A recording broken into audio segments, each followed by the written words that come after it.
Okay. Okay. Now we are all sitting in a row. Good afternoon, hello, and a warm welcome, ladies and gentlemen, to our meetup, Smart Cities Civic Tech for Climate Resilient Future for All. Not an easy title, but I think we will make it more clearer during the next 2 hours. On behalf of the Federal Ministry of Environment, for the Environment, Nature Conservation and Nuclear Safety, and of the Federal Ministry of the Interior, Building and Community, and also on behalf of GIZ, the German Technical Corporation based in Germany, I really welcome all of you here at the Impact Hub of Berlin, which is for us Berliner not a real crazy place, but I think for some of you who might not be all day long in Berlin, it is quite an untypical place for meetups, for workshops, etc. So we are very proud that you find your way here to the Impact Hub, and we want also to really welcome all our guests or all our colleagues and worldwide who are watching our YouTube stream and who are also able to participate and to feedback their opinion via the comment function in our YouTube live stream. So all our colleagues worldwide who are following our YouTube live stream, you are also heartily welcome. And we will appreciate your contributions. We have invited a lot of highly reputed and pretty innovative guests today, and I'm really looking forward to our discussions this afternoon. I'm honored to be your host for the next 2.5 hours. My name is Marco Vollmer. I used to work as a journalist for public television, for Deutsche Welle and other TV stations here in Germany. And then I changed my role and joined the environmental organization WWF, Worldwide Fund for Nature. And I'm working there for 7 years now as executive director for communication and campaigns. And I'm also in the role of, as we say, the Chief Digital Officer, which brings us, I think, a bit more closer to our issue today, because I think also, or the digitalization process is also very relevant, not only for politics and businesses, but also for NGOs and the civil society, because we are also facing a huge digital change in our daily routines and our professional work. So I think that also NGOs are dealing with digital change is absolute crucial, and I think it's absolutely important. I don't know if you did it once. When I Googled the notion smart city, what do you think? How many hits you will get? Have an estimate? More than 1 billion who thinks more than 1 billion, or less than 1 billion hits? More. Okay, I did it on Sunday. Maybe it's today it will raise the numbers again, you know, after our meetup. I did it on Sunday, and we got 1,780,000,000 hits. So it is a notion who is quite researched, so to say. So it is, I think, in a lot of discussions worldwide going on. And I did it like just for me as an environmentalist. I did a search sustainability. Less than 200 million, so only 189 million hits for that notion, which I don't want to make a competition out of these two notions, but you know, for me it was a sign that smart city, the concept of smart city, is pretty much globally discussed and pretty much globally searched. When I did the preparation for this meetup, I found Mark Deacon, and maybe you have heard of him. Mark Deacon, he's professor of built environment and head of the Center for Smart Cities at the Edinburgh Napier University, and he is one of, I would say, the concept fathers of the smart city concept. And he wrote a definition, and this is like this. He says a smart city, or he defines a smart city as one that utilizes ICT, also information and communication technology, to meet the demands of the market, namely the citizens of a city, for example, and that community involvement in the process is necessary for a smart city. So 2 points, demands of the citizens, and secondly, that community involvement in the process is necessary for a smart city. I think that's pretty correct, and when we coming to our examples here during our meeting, I think we always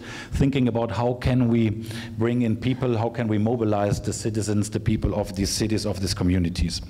And he also said a smart city would thus be a city that not only possesses ICT technology in particular areas, but has also implemented this technology in a manner that positively impacts the local community. I thought that is pretty the thing I was thinking when I thought about the concept of smart city. And I would add to that definition that a smart city for me is a livable, a sustainable, an efficient and a safe city. This, I think, are the components, what I would say, which should be a smart city in the future. And in our meetup today, we will present smart cities like Guadalajara in Mexico or Trujillo in Peru. We have an elected mayor between us here, so hard welcome to Senor Marcelo. We will talk with him later on. And we are also focusing on the specific role of smart cities to fight climate change, because climate change is one of the major threats we are facing. And although that cities are covering only 2% of the land, more than 50% are living in urban areas. They consume over 2/3 of the world's energy, and they account for more than 70% of carbon emissions. So cities play a major role when it comes to a sustainable manner of living. And so working in this intersection of cities, technology, and resilience can pay off. That was, I think, one reason why GIZ, which is, and I asked it especially before that meetup again, GIZ, which is so to say, a German enabler, a facilitator, also maybe a service provider. So there are lots of definition of that role. GIZ is implementing projects worldwide, and I think that was one reason, like the climate change aspect and the major role of cities worldwide, why the GIZ established the global program, and now I have really to read it again, the global program ICT-based Adaptation to Climate Change in Cities. Also a long title, not easy to remain, but I think this program is a pretty professional and a pretty important program, because here we can really discuss, here we can really exchange ideas about the city of the future. And this global program belongs to the division Global Policy and Governance at GIZ. And its director, it's now with us, and he is very experienced in different fields like organizational development, cooperation management, results-based monitoring, and also the agenda of 2030. He got a lot of international experience. As he said, he used to live in Chile, if I'm getting that right. And he will introduce the topic to us. And so please give a warm welcome to Mr. Joachim Göske.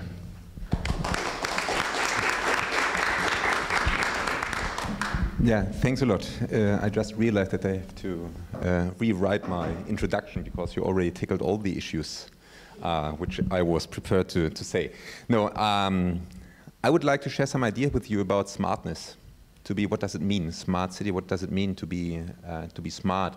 And just to take one idea I have there on my back, I would refer smartness to collective action. If we somehow manage to cooperate and to bring in our knowledge and our talents and what we wish to do, if we succeed in managing these things, then we are smart. none of us will be able to act in a smart way, meeting the challenges we have ahead on our ways. Cities are becoming stakeholders of a growing relevance with regards to a lot of topics. Implementation of 2030 agenda, NDCs cannot be accomplished without local action, without smart cities, without public policies on the ground. And there's no doubt about this. Looking out of the window there, we see a spark of city. And city is much more than some buildings, some streets, some infrastructure. When I think about city, I'm thinking about stakeholders being there. Be it from the private sector, from the public sector, from the civil society, all them together are forming somehow this ecosystem which we might call a city. I also love to look at a city from an angle of being sort of a melting pot for cooperation systems. And it depends on the goal I would like to achieve together with others, and then I shape my cooperation system around these objectives.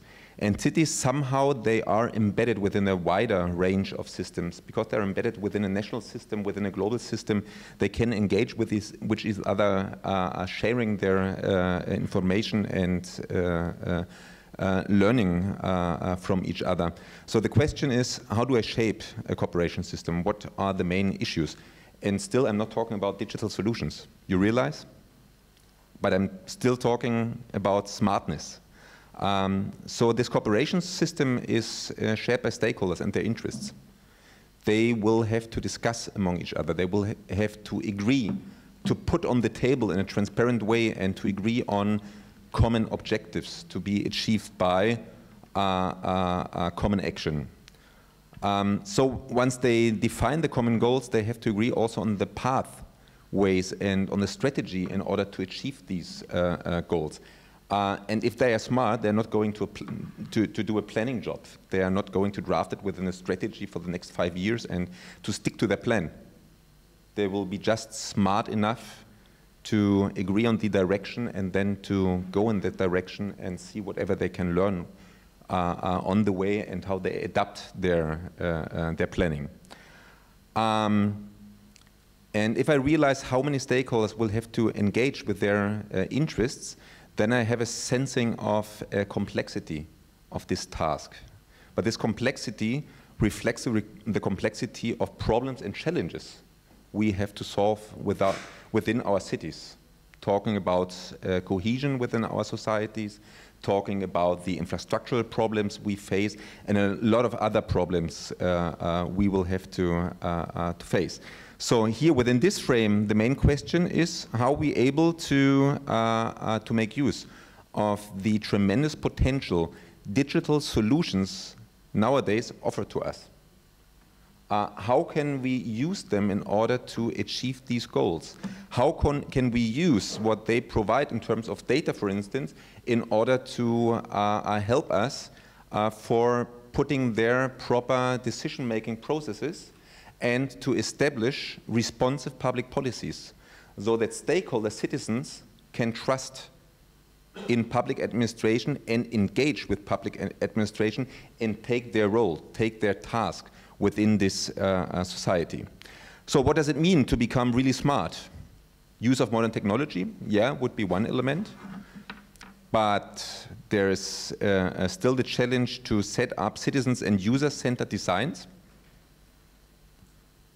I don't have any benefit from working with data if I'm not aware what is the purpose of the data I'm dealing with and how will I use them.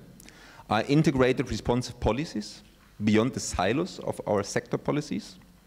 Use of data for decision making and inclusive policies.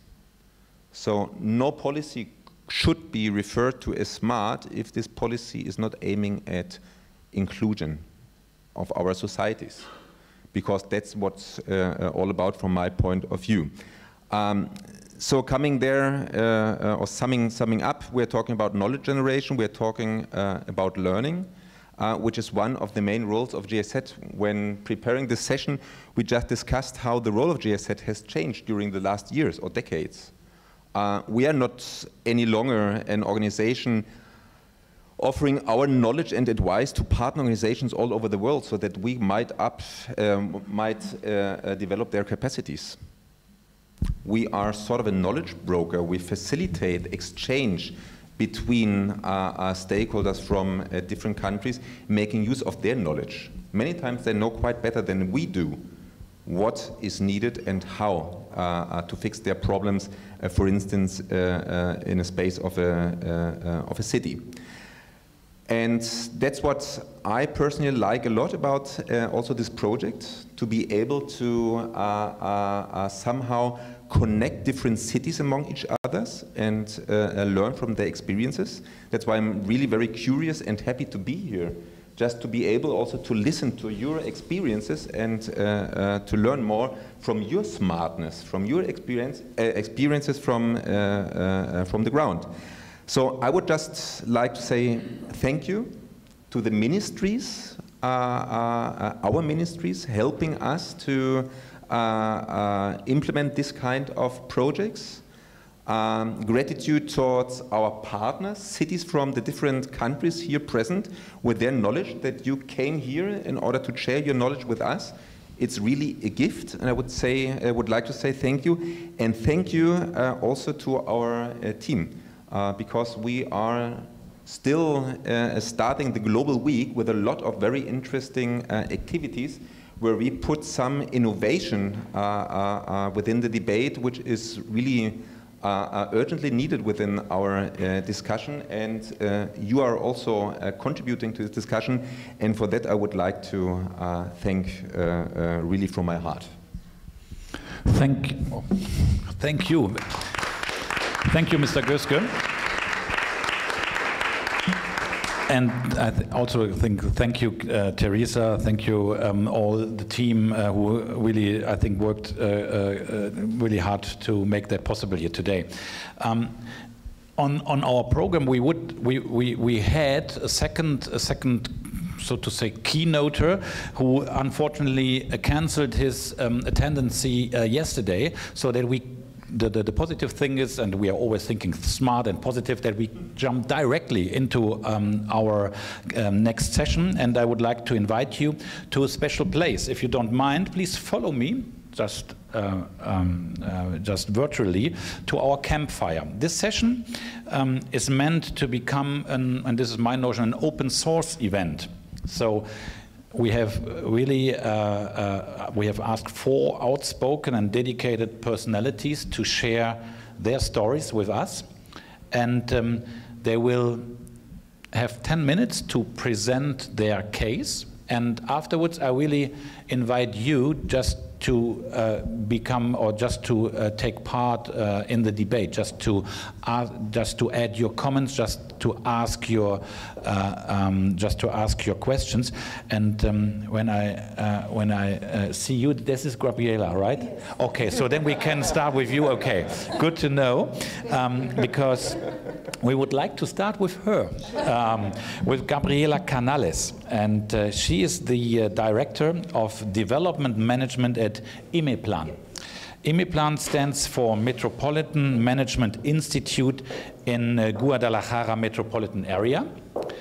And when I prepared this meetup, I learned that Guadalajara is the Silicon Valley of Mexico, right? Yeah. Good.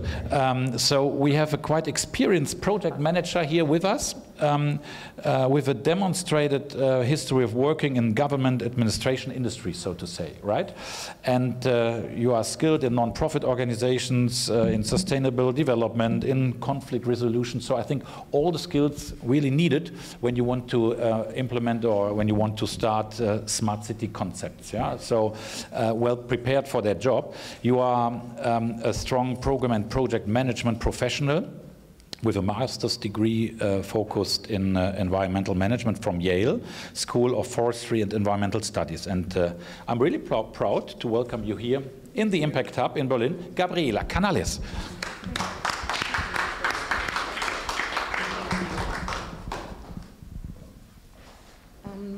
Well, thank you very much. As Marco said, I'm Gabriela Canales, and I'm going to start this presentation, but oh, sorry, this is technology, right? I think it's on. Oh, okay. Thank you. So this is the project. I'd just like to say that this project started with the municipality of Guadalajara. And as Marco said, I'm not coming representing any municipality, but 9. IME coordinates 9 municipalities in the metropolitan area of Guadalajara. So even though this project started with one of them, which is Guadalajara, and we have actually some representative, well, ex-representative of the municipality, then our job as IME is to escalate this kind of works. As people, Joachim was saying at the beginning, the importance and the value of these kind of projects is not only to see what you learn, but to see what you can share with other countries, cities, sorry. So, well, I'm gonna start saying that, with that, and then I think I'm not going to talk about the technicalities of the project, but I'm going to talk about more of the process and how this project has been able to engage many stakeholders. As you properly remarked at the beginning, a smart city is not only about technology, but technology is only a tool. But a smart city is how to make a place livable, efficient, and inclusive, right? So this is how it started.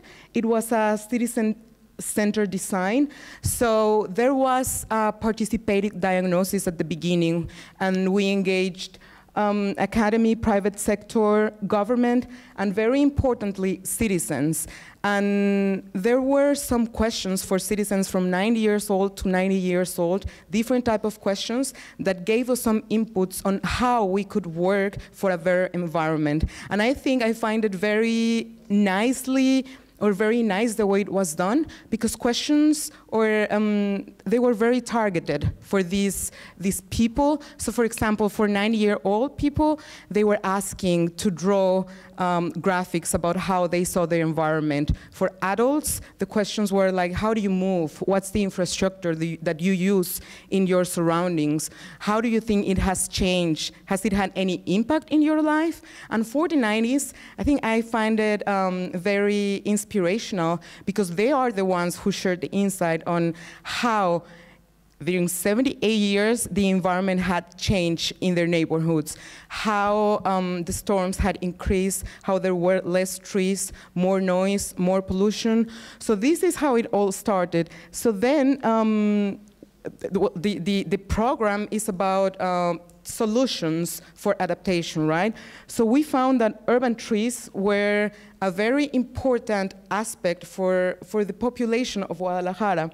Then what we did was, what kind of digital solution can everyone use? Can people can be engaged, participate, and can influence public policy or managing of urban trees, right?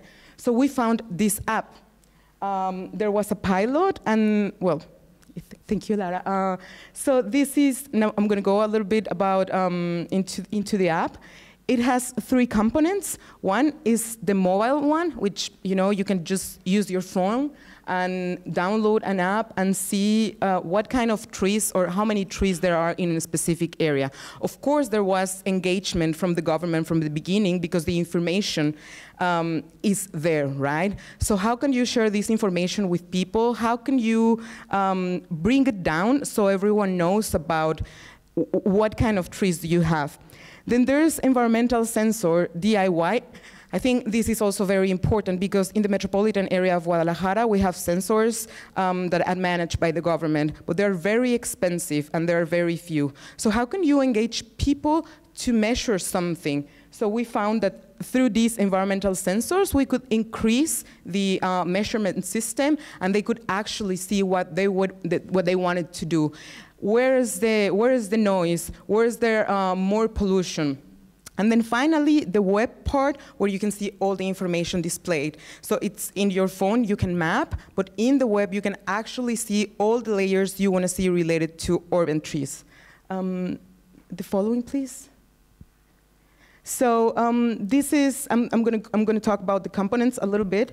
This is like, I a game. So I think this is very important because not all of us were born with technology. We're not innate technology users, right? So how do you incentivize people to use these kind of apps? What's the benefit that I'm going to get by using an app? I already have so many, and then I get notifications.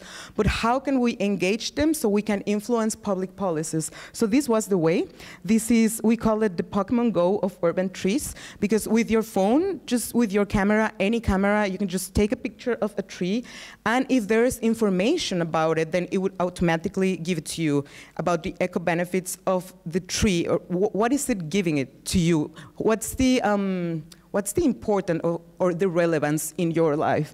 And if there's no information, you can add whatever you want. You can add the height, the size, and then the government will check that and corroborate the information later. Next one, please. Then there's this other component that we call it the Trinder for trees. So we've all used, well, I don't know if we've all used, I'm sorry, I don't know. But well, we know. Okay, let's say we all know what Tinder is. So I think this is very Tinder, yeah. Well, we've just heard about it, right, from other people. We in Germany don't know that for sure. Yeah. Same in Mexico. No idea. Yeah, but we found it somewhere. So we thought it was very nice, so people can become also experts. So none of us, even myself that is working in this area, I'm not expert on every tree. I don't know what kind of benefits does it give me, what species, what's the value that gives not only in the surroundings, but in people's life. So here with the information of the government, you can check and you can play. And after, I don't know, after several checks, you know, you can become an expert. You can date the tree if you want to. The next one, please. And then now we have the data visualization and analysis, that this will give you exactly where the trees are, and it will give you more information of what kind of energy are they capturing, how much water, what's the noise that they are actually moving away. So these are the three main components. Next one. This is a learning module, so it's not only about knowing how many trees or what kind of trees you have, but it's about how you manage them. So we should also learn to take care of them. We usually just call the government and say, oh, or we just want to cut the tree because it's, you know, it's just too big and there's no sun in my backyard or whatever, right? But in this, you can actually learn how do you find whether a tree is sick or not? What do you do? What kind of small little actions you can take to make your living better? Next one, please. And then there's also this part of the app that gives you notifications. So if you have your GPS on, you can just be walking on the street, and then it will automatically give you notification about the surroundings and the trees that in your area, wherever you are. Next one, please. This is how you can see all the information on the website. Next. And this is the portal where the administrators, in this case is the municipality of Guadalajara, can manage all the information. I'm just going to stop a little bit here with the technicalities because I want to say that, as I mentioned at the beginning, this was initiated by one city. But then, how can we do it? We have 9 municipalities in the metropolitan area of Guadalajara, and they have very different realities. We have 3 million square kilometers, and only 700 of those are urban areas. So as you see, most of our area is rural. Many of them are disconnected. People don't really know what, you know, why should I have a tree here? So I think sharing this and escalating this is one of the values that one of the steps that we're going to take ahead. So actually, we're about to sign another MOU with GIZ to make this project metropolitan. So next, please. Well, this is the sensor. It's a very easy sensor. It's very cheap. And there you can see all the things that you can measure that I already talked about. Next, please. no, next one. This is, unless you guys want me to talk about technicalities, then I'm just going to skip that. And this is how we integrated all the model. So if the orange part was the information that the government already had. And the blue part is the part that we can actually measure with those small sensors. And as you can see, we can see what diseases, which species, you can take photos, you can see the diameter. And honestly, I mean, I'm not that old, but I had never been part of one thing like this. So I think the information and the use, I think it's very interesting for you to learn, and in a very easy way. You don't need to be a biologist or an expert on trees to know all these kind of things. And once you get to know why this is important in your life, then you will want to engage on why we should have better management of the trees. Next one, please. Well, this is, I talked about the next steps that are making it metropolitan. So this is what we identified that we should work on. How do we improve our gamification strategy? So as I said, it's like the Pokemon Go of the trees. So what's going to be the incentive? So now we've created a model of green points. So you participate and you get green points, the model is already there. But the next step is, how do we make alliances with other actors, not only the government, but private sector, right? Other startups, so we can trade. So then I have another incentive to participate and make a better, well, a better life out of it. Then the digital inclusion strategy, which I think is very important. How many people are we going to engage in it? What kind of people? Is it the people that only know about trees? How do we actually communicate this so that it doesn't matter what's your income or what's your studies level? You can be part of it, and this can be really inclusive. And, well, upscaling. Next, please. This is the website.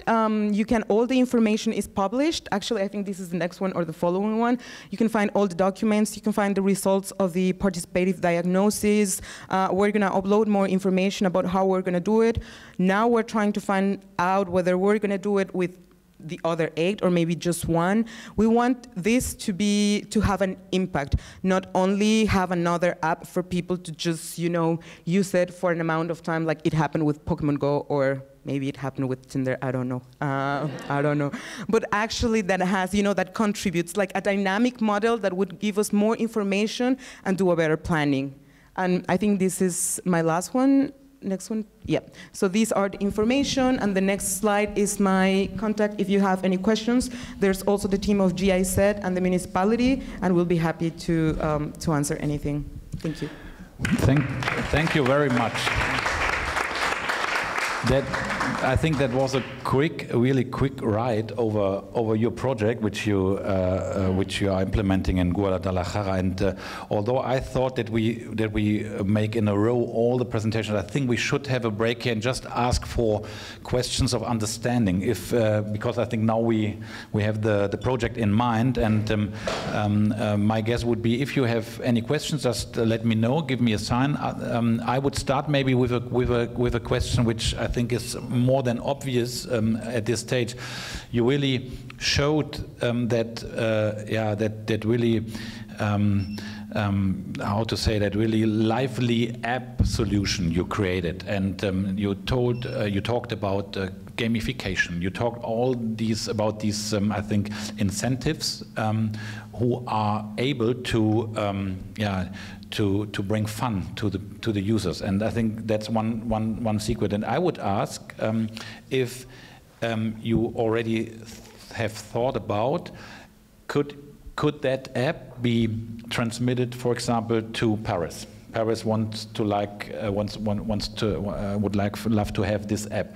Is it possible to, once invented, to roll it and to upscale it to other cities, or like maybe in other languages, or maybe we start in the Latin American area. Is that part of the plan? Yes, well, from our side now, the goal is to upscale it to, local within cities. Mexico. Yes, but I think your point is totally right, and I think it's very important to say that it's totally, replicable. I mean, you can actually replicate it anywhere. It doesn't matter. I think the value of it is that it has no politics involved, no religion, none of these controversial issues. So it applies through a wide range of people, as long as you can communicate what's going to give, how this is going to help in my life.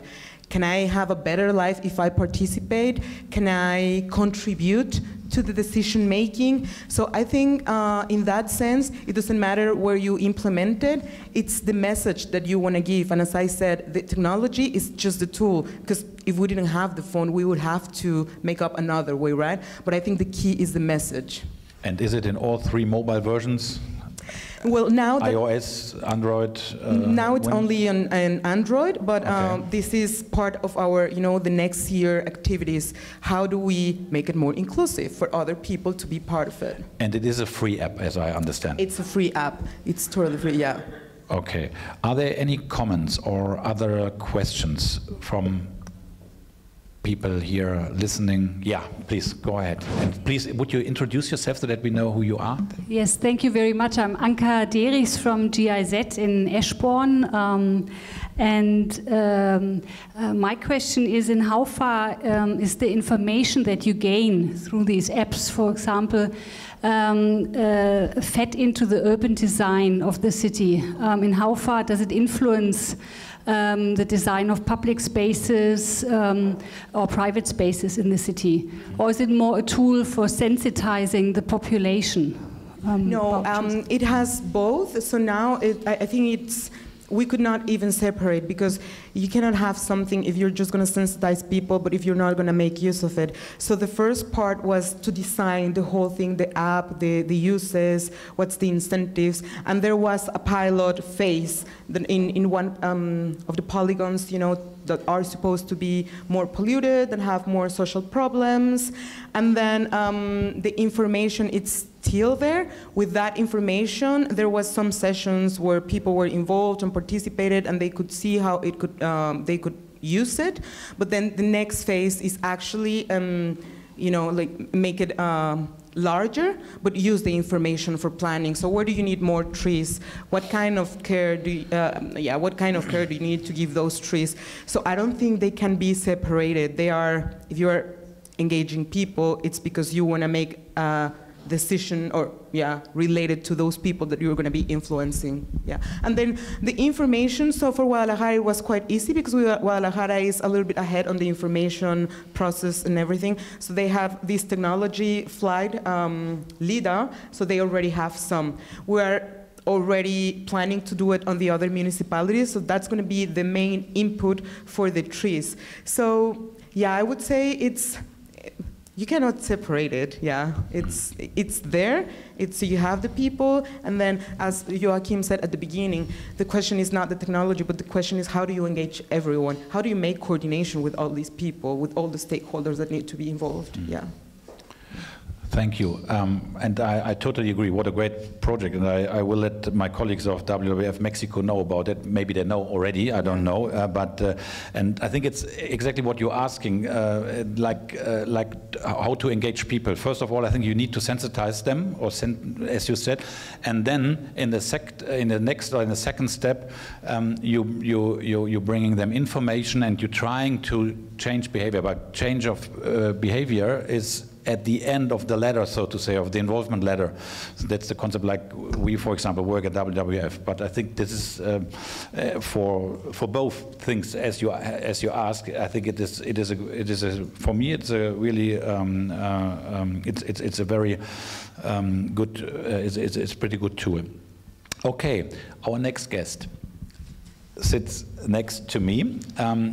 She is a project manager at Smarter Together. Smarter Together is an initiative in Austria. It's called Together Gescheiter, which is, for us Germans, it's quite interesting. This is a kind of Austrian humor in a way, but I like it actually. And that is an urban renewal initiative, which is funded by the EU. And implemented in the 3 cities of Vienna, of Lyon, and of Munich. And together with the population and I think a couple of companies, the city of Vienna developed the so-called smart city solutions. in the 11th district of Vienna, which is called Simmering. I didn't know that either, so don't worry if you don't know the districts of Vienna. The focus is on building renovation, energy, mobility, logistics, and ICT in the areas. And the aim is to provide local people, to local people, an innovative, livable, and environmentally friendly Simmering, and in the bigger scale and the sustainable Vienna for the future. So we are happy to have her here. Please welcome from Smarter Together, Dr. Julia Girardi-Hoog. Thank you. Yeah, I think. Thank you. Thanks for inviting me. I've already learned a lot from Guadalajara, and I'm sure I will learn a lot from all of your examples as well.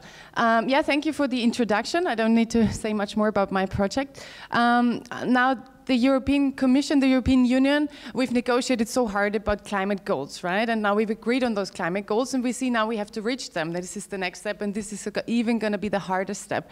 And when we look at the CO2 emissions of last year, we see that instead of decreasing, we're actually increasing the CO2 emissions. So we really need to do something very fast, and that's why there is a funding scheme of the European Commission. It's called Horizon 2020, and there's a number of projects funded under this scheme. I'm sure there's similar schemes in South America as well. And now Smarter Together is just one out of 14 projects that really has the focus on actually reducing CO2 emissions on all levels, including citizens as much as possible. I don't think this is working. Can you? Not so smart. You know how to do it. So, oh, thank you. As we heard already, we are 3 lighthouse cities, Munich, Lyon, and Vienna. And to add another definition of a smart city, in Vienna we say that a smart city is actually grandchildren proof. So it needs to be a city that is safe and good for our grandchildren, quite simple. So we put the quality of life at the focus of everything we do, and technology has to follow the needs of the people. And that's why we need to speak to the people to find out what drives them, where the hopes are, where the needs are. And then we transfer the knowledge to our follower cities. This is Venice, Sofia, and Santiago de Compostela. And then we also have some contacts to Kiev and Yokohama. Can we move on? Yes. So this is Simmering. You said you don't know Simmering? Well, it's pretty much where we are right now. I feel very much at home here. I don't know what these 70s kind of social housing areas that I'm sure every city has. And for Vienna, it's quite new to have innovative projects in those kind of areas, because it's hard, because people are not the early adopters there. It's hard to talk to them. Your municipality doesn't really like to go out there, because once you're out there, people are a lot against everything that they think comes from above or from an elite. They have a lot to say because they feel they haven't been spoken to in a while, and that's actually true.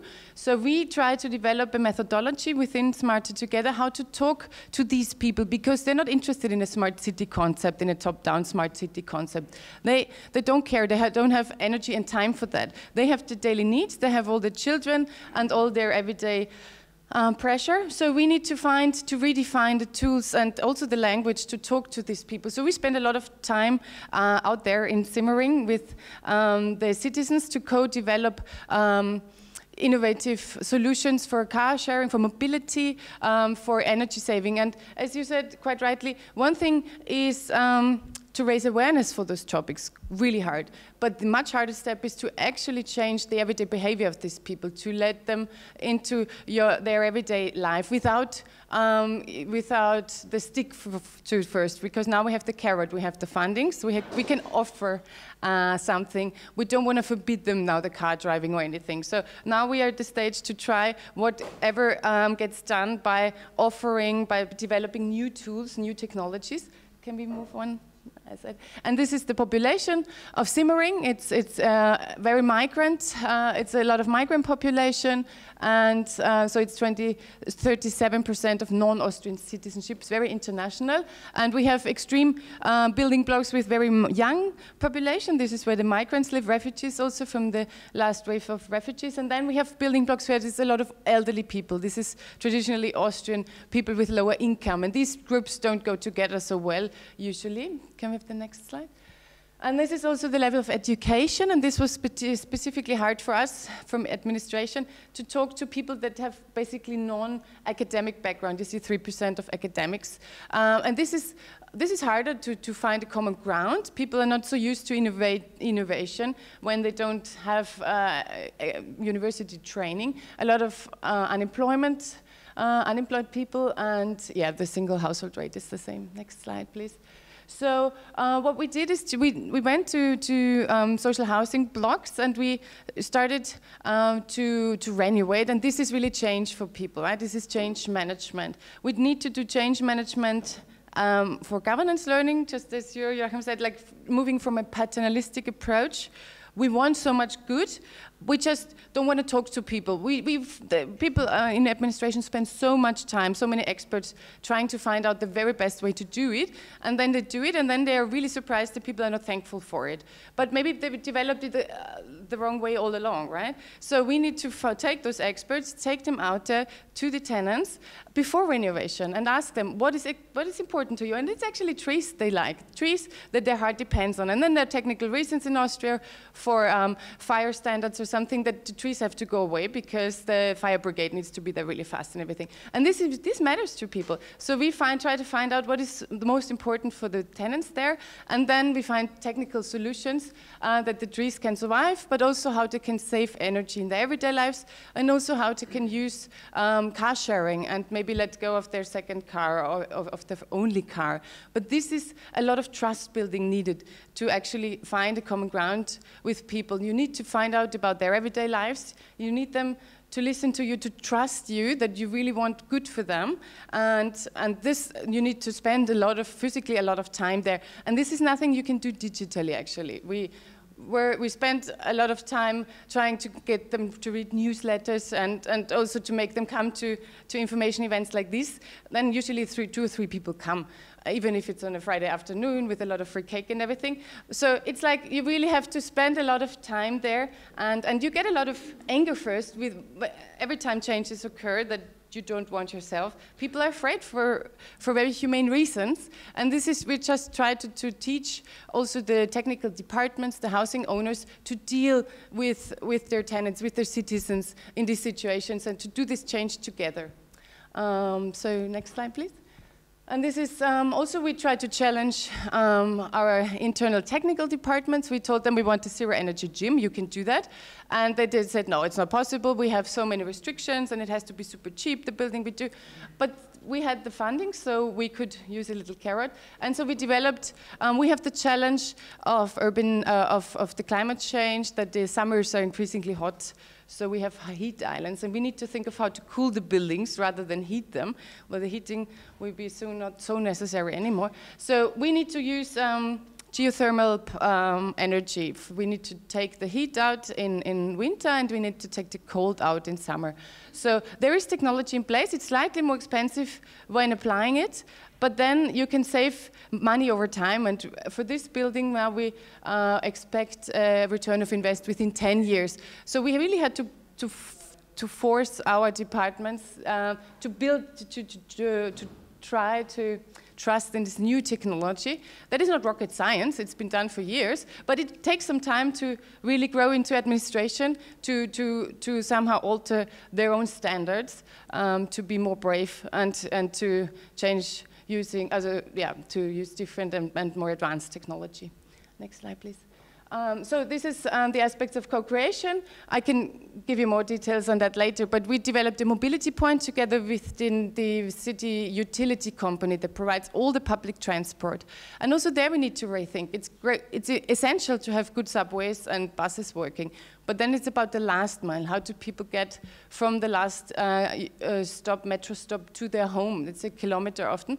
And then you need to support them there. So that's why we built mobility points, so you can rent a bike, a cargo bike, or even a scooter, and do the last mile. So to make it even easier for them to not possess an own car. And then we did the car sharing. It was incredibly difficult in the beginning to make people use it, because the wealthier ones, they had 2 cars already, and they told me that their own car doesn't cost anything, it's for free, which is quite ridiculous when you think of how much a car actually costs annually. But they, in their own opinion, it's like the car is for free, they don't need an extra car now.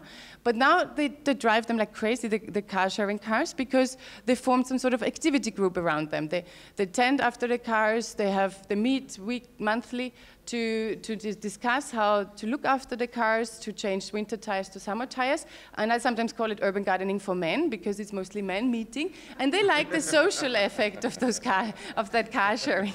They can talk technical details about the cars, they love it. And also they drive it a lot. So now we try to roll it out. Next slide, please. Then they go to the Baumarkt afterwards, like in the typical, I don't know the word for it. And this is when, after a lot of failures that we had, trying to invite people to information events at certain places, we were there pretty much alone. This is nothing they need in their everyday lives. People from over there would never probably come here if you do an open invitation. Maybe Berlin people are different, but in Simmering we were there pretty much alone. So we realized we need to be on their daily ways. We need to be in public space, physically present.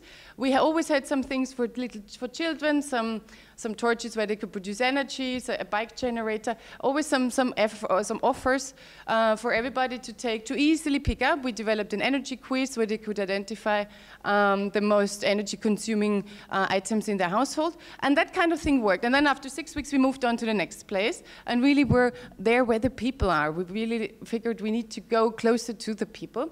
And also, beat the street gamification definitely works. I think people in Guadalajara are quite similar to in Simmering, because we had, it's actually a British thing, you put sensor boxes for 6 weeks, and then every school kid is given 2 chip cards, one for themselves to put, and then they go to the boxes and cash points, and they have to walk to those boxes. They're in parks and on pathways.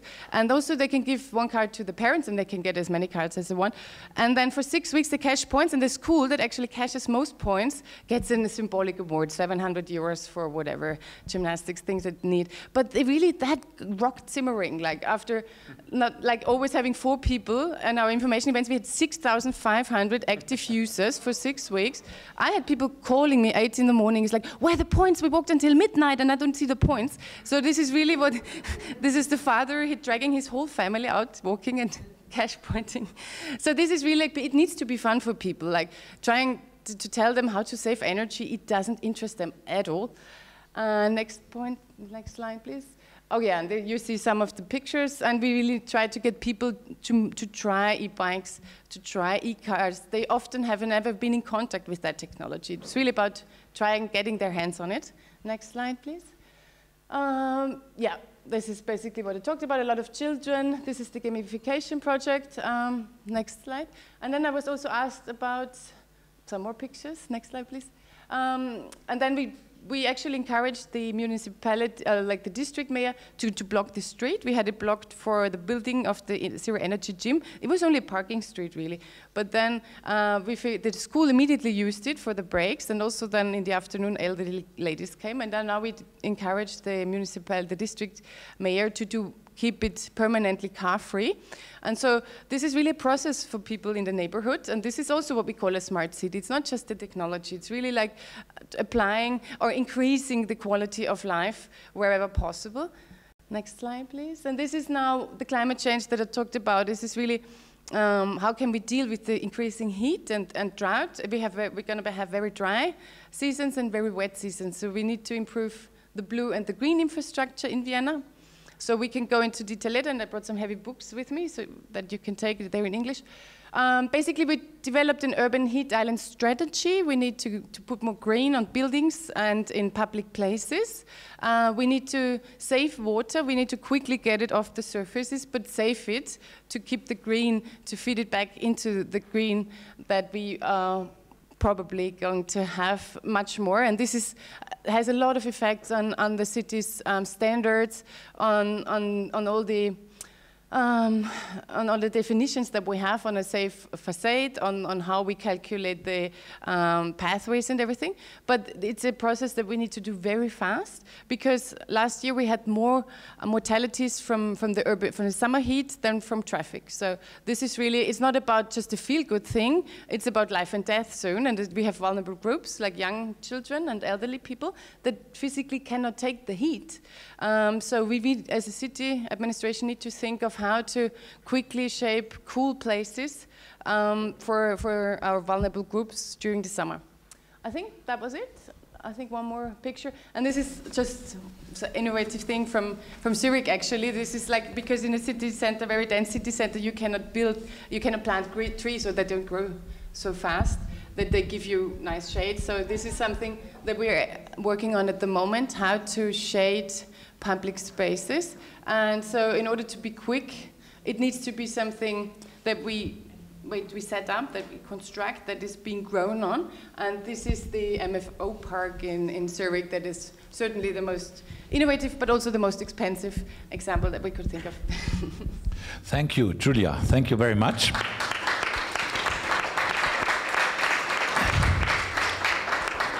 And what I really do like on these ideas is that it also works in a way analogly, or analog. You know, it's not all about digital, here an app, there an app. It's also with some ideas to get directly to the people, and that brings me to my first question, which I would like to ask.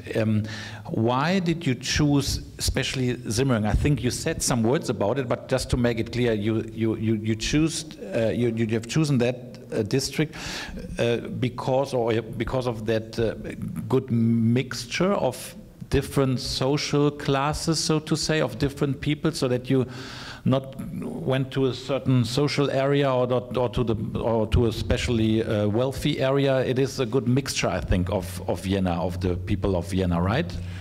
Yes, and this is like really representative of where most of the people live. It's just statistics. It's like most of the people in Vienna live in houses like this.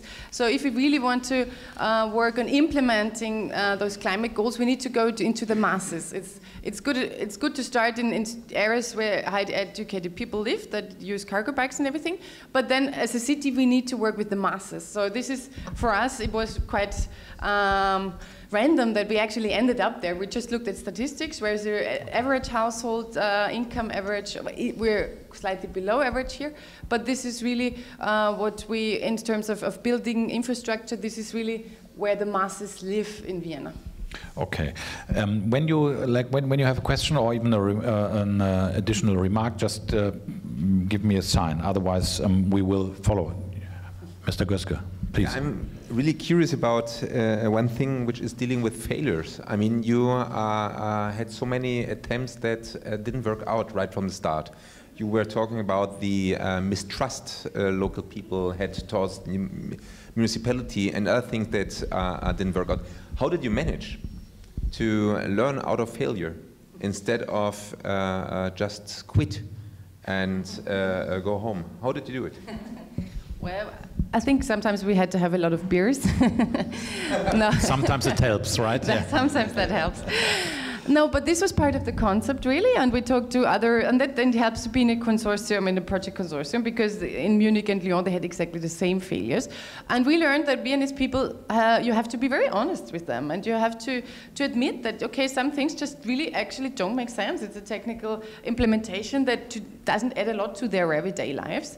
And of course, they want to complain a lot of things that got worse in the last 10 years, and out of their perspective, they're right. So we felt that working against it, there was no real use to that. It's just trying to understand it. Sometimes you don't have to say so much, just listen, and then slowly come up and try to find where they could need something that we have in offer. But we actually needed social workers on our side, and they can deal with that kind of anger and the kind of reactions that you get. So you really need professionals. It's nothing you do easily. Okay, thank you. Just for now, we will have the time to discuss some other points. From Vienna to Madrid, Miguel Araña Catania is the Director of Citizen Participation of the Madrid City Council. And here the International Participation Project Consul is developed, and Miguel has worked with designing and implementing digital tools and participation strategies. You also succeeded in European projects such as Descent, and also in different movements, the 15M movement. Sorry, I never heard about it, but it might be a quite interesting and important movement. And he will present to us his project, how Madrid is going to become more and more a smart city. So we are very honored to welcome Miguel Arana Catania. Thank you very much. Because last time we tried it.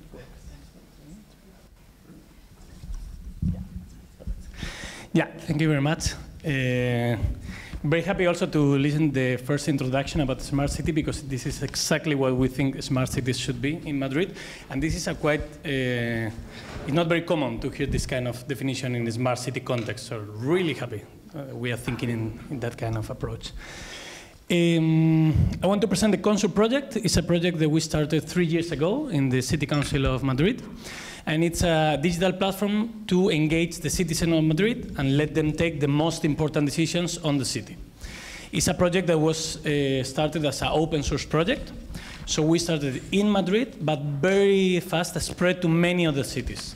Nowadays, there are more than 100 governments using that platform in 33 countries. So it's really well spread. There are big cities like Paris, Buenos Aires, New York using it. Small cities also, sometimes some thousand of people. Regional governments are using it also, and now our national government starting to use it, like Colombia or Uruguay.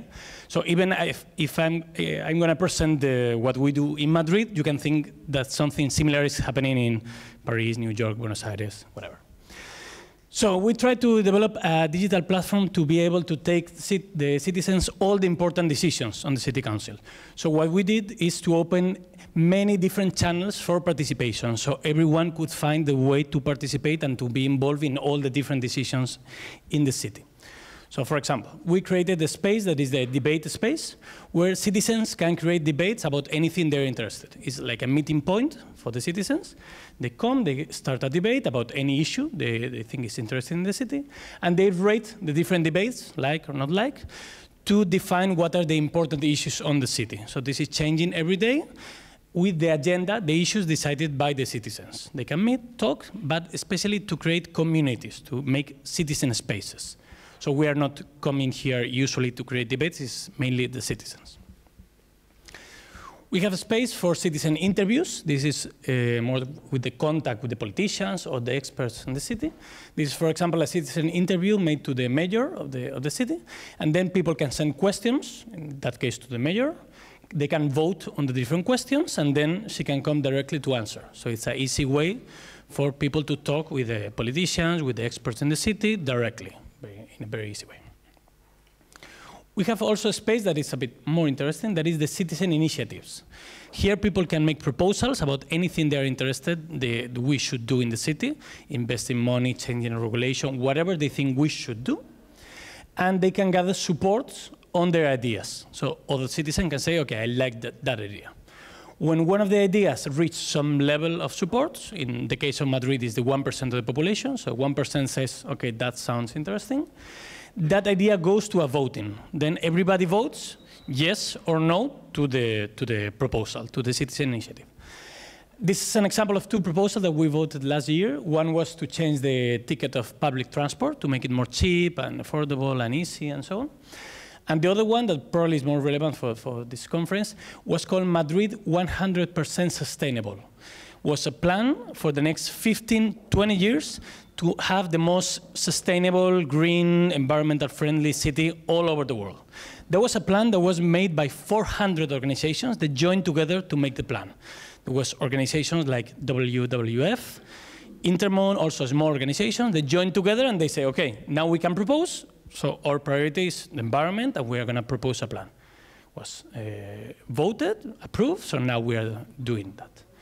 So, and it was very interesting that this is the kind of priorities that start coming into the city, that sometimes has nothing to do with the priorities that we had in the political party that now is in the government or the other parties. So when we let the citizens take the decision and the priority, they start saying first, like, we care about the environment and the sustainability or the transport and so on. We have also other spaces when we get proposals or we open questions for people to answer about specific issues. Every time we are dealing with a new issue in the city, we are changing a regulation or we are doing something new and we think people should be involved, we open a specific space where we open some questions and people can answer, or we open a space for people to send ideas on this specific issue. For example, that was for a process that we did to create a human rights plan for the city, how to increase human rights from the city perspective. And then we were publishing our ideas from the experts in the city on how to do it, and people were sending also ideas and voting on all of them. So it's a way to co-work with the citizens on some specific problems or initiatives. Also, every time we are approving a new regulation in the city, we publish it, like this, and then people can select sentences or paragraphs and make comments and vote on these comments. So we let people be involved in every new regulation that we have in the city. So it's not only the citizen idea or proposal, it's also the daily work in the city council that we open it. And it's working really nice because we have, especially for the internal culture of the city council, people are surprised on how many experts are outside, how many brilliant people and brains are outside that really know about the specific expert issues that we are having inside and giving really very interesting and useful comments. So it's also helping it to change the internal organization in the city council. Also, we are doing specific projects for specific things that we are developing in the city. For example, that was for a redevelopment of one of the main squares in the city. We opened a process and we decided, okay, you have to decide how is this new square. So first was like a poll where people could vote how they imagine the new square, like more bike lanes or less, or more trees or less, or whatever. Then with the results, architects from all over the world sent different projects for the square, and people could vote on these projects. We had also a panel of experts in the city council to decide what were the best projects, but they were checking at the same time what people were voting, so taking together the decision. And finally, there was the 2 finalist projects, and people voted, and this in the left will be the new main square of the city. And it's nice. It's, again, we see the same kind of results that we see in the citizen initiatives. The new square is going to be like a square that is much more green, with more bike lanes, places to sit, and so. So also thinking on the size of, human size, let's say, of people in the city, to have a better environment, and so on.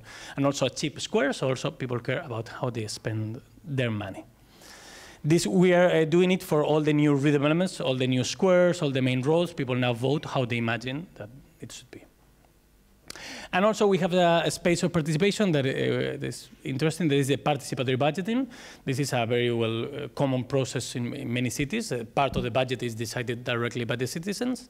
But usually these spaces are decided only by just a group of organizations that are usually the active and the ones involved in the politics of the city. In that case, everybody can be involved. So anybody in the city can send ideas, vote, and they finally decide how we use that money. We do it every year with 100 million euros. So this is the amount of the budget that people can spend as they like.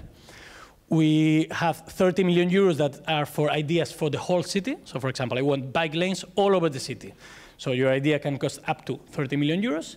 And then 70 million euros that we split in the different districts of the city. Each district, each area of the city get an amount of money that depends on the population of the district, so larger get a bit more, and in an inverse rate to the income of the district. So the rich district get less, and the poor district get a bit more. And then you can send your ideas for the district or for the city, and then, people send all ideas all over the city, and then people vote. And this is how it looks, the voting system. You have the proposal. We check, of course, in the city council that the proposals are legal, that we can do it, and how much it costs each proposal. And then there in the top, you see the bar. This is the money that you have. Like, for example, for the whole city, you have 30 million euros. And then you buy things. Then you buy, for example, this Fab Lab space, 3 million euros. Okay, I still have 27 million euros. Okay, so you have to think as the mayor. If you want expensive things, not many of them, cheap things, a lot of them. So you have to understand. So it's a Spanish way, yeah? Yeah, this has been used. Actually, we copied it from Iceland. That was the first digital platform that used this kind of system, and we just thought it was very, very nice. And it works really nice. Each year we have around 300 projects that are the winning projects. And again, it's very interesting to see what kind of projects. Around half of them are environmental projects. So it's like, for example, there was from the first year, the most voted one was a network for spaces for recycling. Another one is to plan to have more trees in the city, to have solar panels, and so on. So half of them is environmental. They are thinking how to have a more green city. And half of them around is social issues. So for example, the second most voted proposal was to have more houses for women who suffer gender violence. That was the second priority of the citizens. Then we have another one that is about centers for people with Alzheimer's disease, for homeless, and so on. So also important issues that maybe are not issues from that are not suffering the majority of the population, but the majority of the population think are priority issues. So we are also really happy to see this kind of results. That is not a surprise for us because we have seen how this kind of direct participation processes work all over the world and always is the same kind of effect. So the majorities tend to protect the human rights, the minority, to reduce the public debt and so on. But it's nice when you see it in your own city and you approve it and you see it. So all this combination of spaces, the debates, the proposal, the votings and so on, create an environment where people can find the way to participate. It doesn't matter if they start the issue because it's like bottom-up ideas or proposal, or we start the issue, but it's all this kind of combination of processes, and it make it really easy to engage people. We have nowadays in the city of Madrid more than 400,000 people who have signed up in the platform and they're participating in a regular way. So it's really a lot of people involved using all their wonderful brains to really create a better city and use better the budget and so on. And as I was commenting before, that this is very important, these are some of the cities using the platform in the world. The most important part for us is not what is happening in Madrid, because probably it will not affect you a lot of your lives. The most important part for us is that it's an open source project. So that means any public institution in the world can take it, use it, modify, do whatever they want with that for free. They don't need to pay. We also, in this network of governments using this platform, we help the new public institution to make it work. So whenever a city is interested, we help them to install it, to modify, whatever, also because we want most cities involved in this kind of dark democracy and participation standards. We also learn together. That's also very important. We just recently have the meeting that we have once a year, where people from all over this government meet together, and we stay like 3 days working on how to do participatory budgeting, how to communicate with citizens, how to change our legal structures, anything. So we learn together, totally different contexts, from small cities to national governments, from places in Latin America to Asia to Europe, in different places. So it's really also a community of practices. And it's growing very fast. As I was commenting, more than 100 governments using it, 33 countries. We are also working with UNDP. It's going to be used for the Sustainable Development Goals for the 2030 agenda in 7 different cities. We are working with the Open Government Partnership. Last year, we got the United Nations Public Service Award to the project. So we really invite more cities. 100 is nice, but it could be 1,000. So we really invite you to join it and to press also your governments to join it. It's free, it's easy, it costs nothing, and it creates better societies. So please help us to involve more governments on that. Thank you very much. Thank you. We are convinced. I think we are convinced by your presentation. Thank you very much. Where can we sign in? You know, just starting. Just maybe one question from my part. I like very much the concept of direct participation. I remember here in Germany when our federal government did a try, just gave it a try of direct participation. They tried to ask the 80 million Germans of what do you think, how can we make Germany better? On first place, it was I think 2 years ago, on first place it was legalized cannabis. You know, that was the first thing. So what I want to say by this is these kind of direct participation are in Germany usually directly how to say, they are kidnapped in a way by interest organizations like WWF or others, you know, like it wasn't us, you know, just to be to make that clear. But my question is, did you have any experiences like with when it comes to the proposals that there are interest groups behind this direct participation who are trying to trigger an issue, which would be okay, but you know, or did you like? What was your experience that there has been really the needs of the people has been asked as proposals? Yeah, that you comment usually happens when there is a government that usually don't have very easy channels for participation, and then maybe you open it once, and then of course interest group or people who have more really needs come very fast to use the channel, and maybe they go over the rest of the interest. But whenever you start a platform like that and you really have like in a regular way to be able to participate, sometimes of course some interest group can get the way to go through the channel and use it. But once this has been asked, resolved, whatever, then next issues come. So this is the interesting way. It's very common that at the beginning there's a spike on participation because there was a lot of things that needed to be solved for a lot of years, and finally they come and they ask for these kind of things. But then you ask already, and then people start doing another things. In our case also, interest groups don't have so much power, even large organizations, because since there are so many users of the platform, we have more than 400,000 people, the organization don't need to convince a lot of users to be able to make the proposal to be in the top. So at the beginning, maybe it's easier to have some interest group that can drive the question and the proposal, and then that effect totally disappears.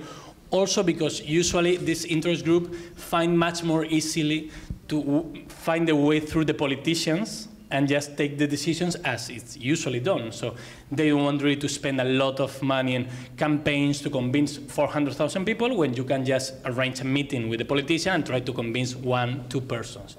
So usually that, and this is not specifically the case of Madrid, all the compared studies that we have show the same, that usually the power of this interest group is much smaller than the power that they had when there was not this kind of tools in place, because they were the only ones able to reach the decision maker people. Thank you. Here, please go ahead.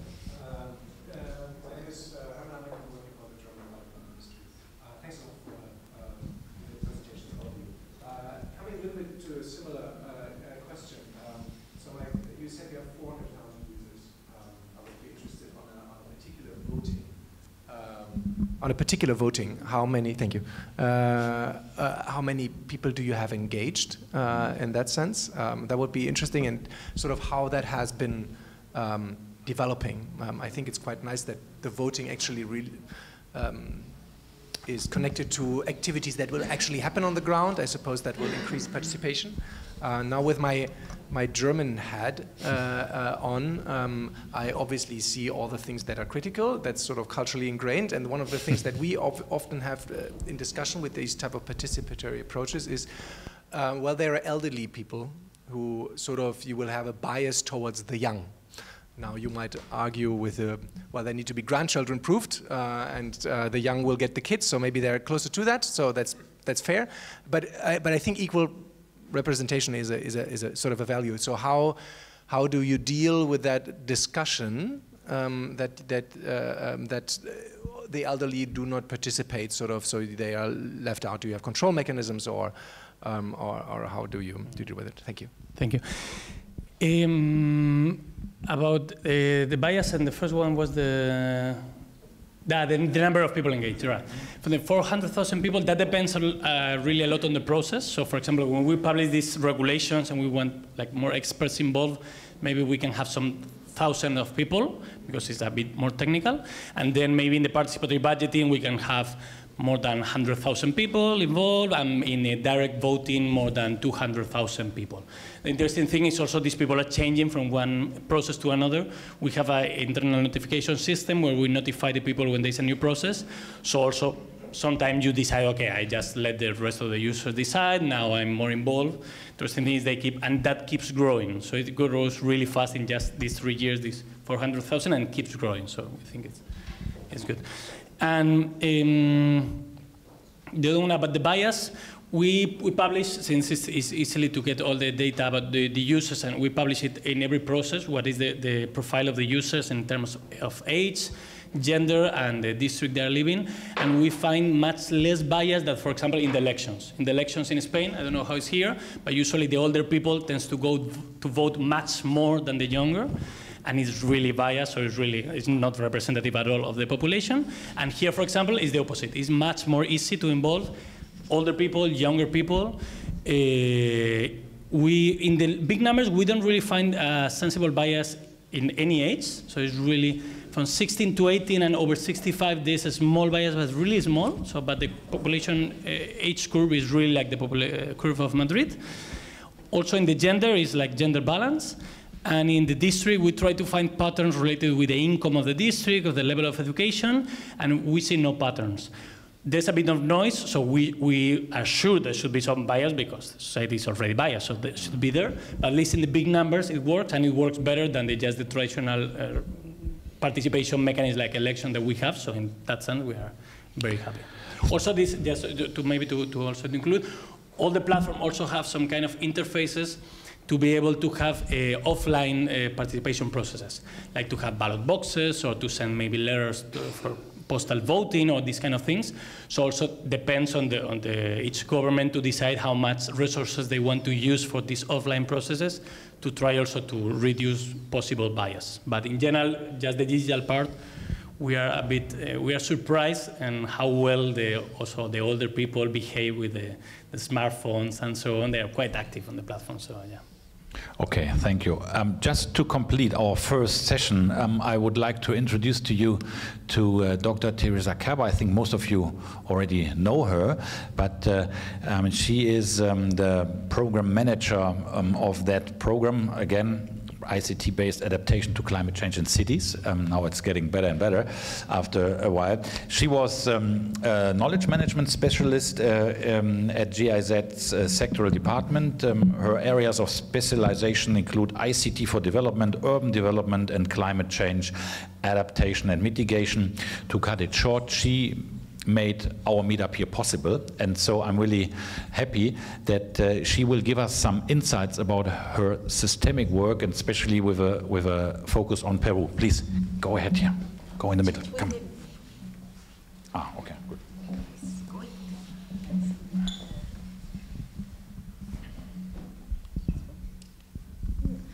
So, my name is Teresa Kerber. I am a program coordinator from the nice global program ICT-based Adaptation to Climate Change in Cities. Do you remember this Netscape, this internet browser Netscape from 2004?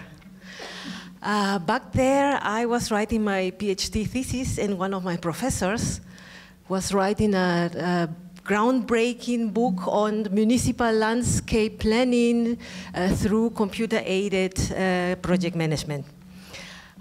We have come far with technology. The discussion on smart cities is almost as old as this book, so almost 15 years. And according to Boyd Cohen, we already left behind the first generation of smart cities, the technology-driven smart cities. We have also passed the second generation of smart cities, the technology-enabled but city-led smart cities. And we are now reaching the third generation of smart cities, that smart city that embraces citizen co-creation. We embrace citizen co-creation as a global program.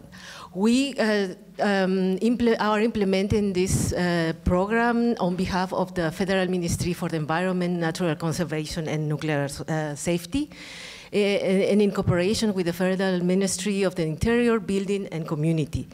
And we work in the intersection of urban development, climate change adaptation, and digital transformation. This is our team. Our project director is Carmen Vogt, and we have one team in Germany. Michael, Olivia, Ingrid, Sandra, Teresa, and Lara are working in Germany. Then we have a team in Mexico, Arturo and Stephanie. Another team in Peru with Germán, Hartmut, and Volkmar. and another team in India with Shavas and Vaishali. In order to implement our project well, we gave ourselves strategic principles. For example, foster citizen participation and open innovation, prioritize open source, and make a responsible use of data. These strategic principles are inspired by the principles for digital development that GIZ endorsed last year. Everybody's talking about citizen co-creation, but how does it look like? What do you need in order to set up such a process? This is the process that we developed for our global program. The first part is we select a city along with our partner ministries in each partner country and sign a memorandum of understanding with this municipality. The next step is, in a sort of participative workshop, define a climate challenge. There is a very nice study from IKT-A and the University of Stanford, I think, that is also part of the assessment report number 5 from IPCC. And in this workshop, the citizens, along with city officials, define the climate challenge that is more important for them. In case of Peru, for example, it was urban floods, because they had 7 floods last year because of El Niño. In case of India, for example, it's urban floodings. The rain patterns have already changed so much because of climate change. And in case of Mexico, Gabi already explained it to you. The next step is a citizen-centered innovation process. And this is different in each country because it depends on the situation of each city. In case of Mexico, it was a design thinking process with a datathon. In case of Peru, it was a design thinking process combined with a sprint because we did not have much time, and a hackathon at the end.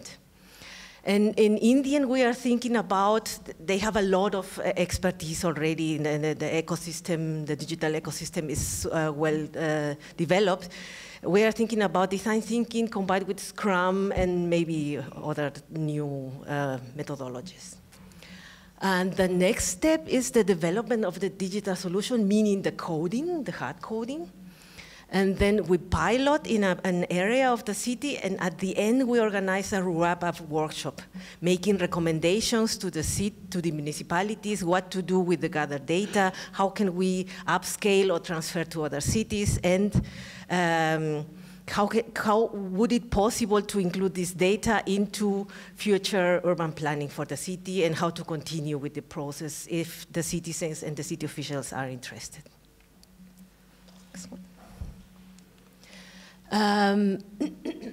Now I would like to take you to a trip to the city of Trujillo in Peru.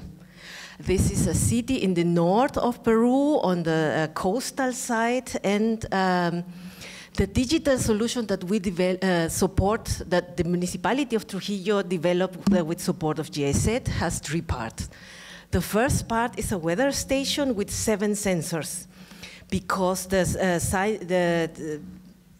staff of the municipality and of the regional government discovered that the hills around the city are like a sponge. And if the 7 different data of the sensors are combined in a very special way, the atmospheric pressure is lower than 800, the temperature is higher than 30, the probability that floods come into the city is almost 80%. So this is an early warning system for the city. The second part is when the early warning system already said we have a very high probability that the floods come to the city, that citizens can start using an app at the moment only for Android. The app is called Ayudamos. Ayu is the smallest part of the Inca, was the smallest part of the Inca society, meaning the family. And Ayudamos sounds in Spanish ears like we are helping. And with this app, they can find their family members and ask them how they are, if they are okay in case of a flood. And the third part is a dashboard for the municipality officials, when they can map the flood in real time. During the last flood, the municipality of Trujillo had to invest 3 months with a lot of efforts and a lot of people in mapping the flood. With this app, they can map it in real time. The digital solution is really the intersection between the citizen needs, they need to know where is my family in case of flood, and the needs of the city officials for data, for decision making, for future urban planning for the city. You can also download the app from Google Play Store here in Germany, it's open. But there is a system of certification via the municipality because they need reliable data in order to use this data to plan future infrastructure for the city. Once you have downloaded the app, you can see the menu with all functions. And the main function is a family group. I can ask, in case of a flood, father, where are you? And father will tell me, I am at the market and there is no water here, so no problem. Mother, where are you? I am in the office and we already have here water to the knees. So I am going home right now. And this information goes to the municipality so that they can map the flood in real time. I can also report an incident to the municipality. For example, a tree is blocking a street so that the rescue teams cannot come through. Send a photo, georeference photo, and to the municipality. And all citizens can see all reports in their apps, in their mobile phones, but also the municipality in the dashboards.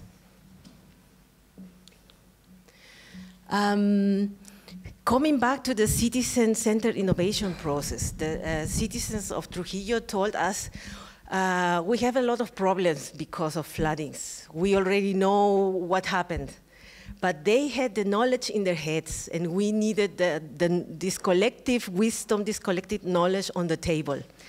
After the design thinking sprint, they told us, yeah, really what we have in our heads separately is now on the tables in the models that we built along with the city officials. And once the collective wisdom is on the table, we can start sharing it and planning on this base. And this is a photo from our hackathon that we supported in Trujillo. Very successful was the cooperation with a social enterprise called Laboratoria. Laboratoria is a social enterprise in Lima. They organize computer coding trainings for young women from disadvantaged neighborhoods. We invited the best-in-class students from Laboratoria to our hackathon, and 3 of the members of the winning team were from Laboratoria. So we are always talking about we need more women in tech. This is a great idea.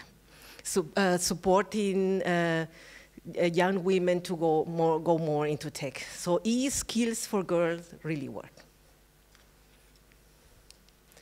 And another important part was the pilot phase. Julia was talking about we need to invest a lot of time to convince the people because it's a new technology that cannot really figure it out.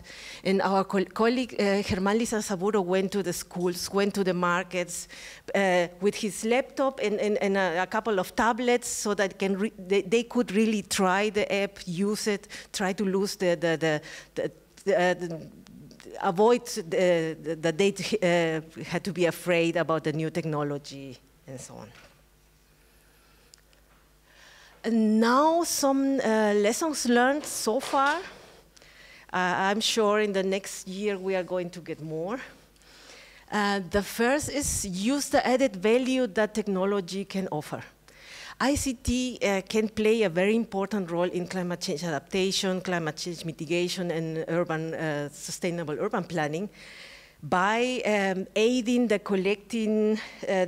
collection of community needs and information for decision making, but also improving city officials' access to current technological information through internet or the exchange platforms, also linking urban and climate change specialists, and enhancing the provision of public services or efficient resource management. You can use smart meters or monitoring energy efficiency. Another lesson learned is ensure local ownership. Involve local partners and other stakeholders from the very, very, very beginning. And better would be do a needs assessment and start from these needs. The digital solution in Peru, for example, responds to the needs from the citizens and from the city officials.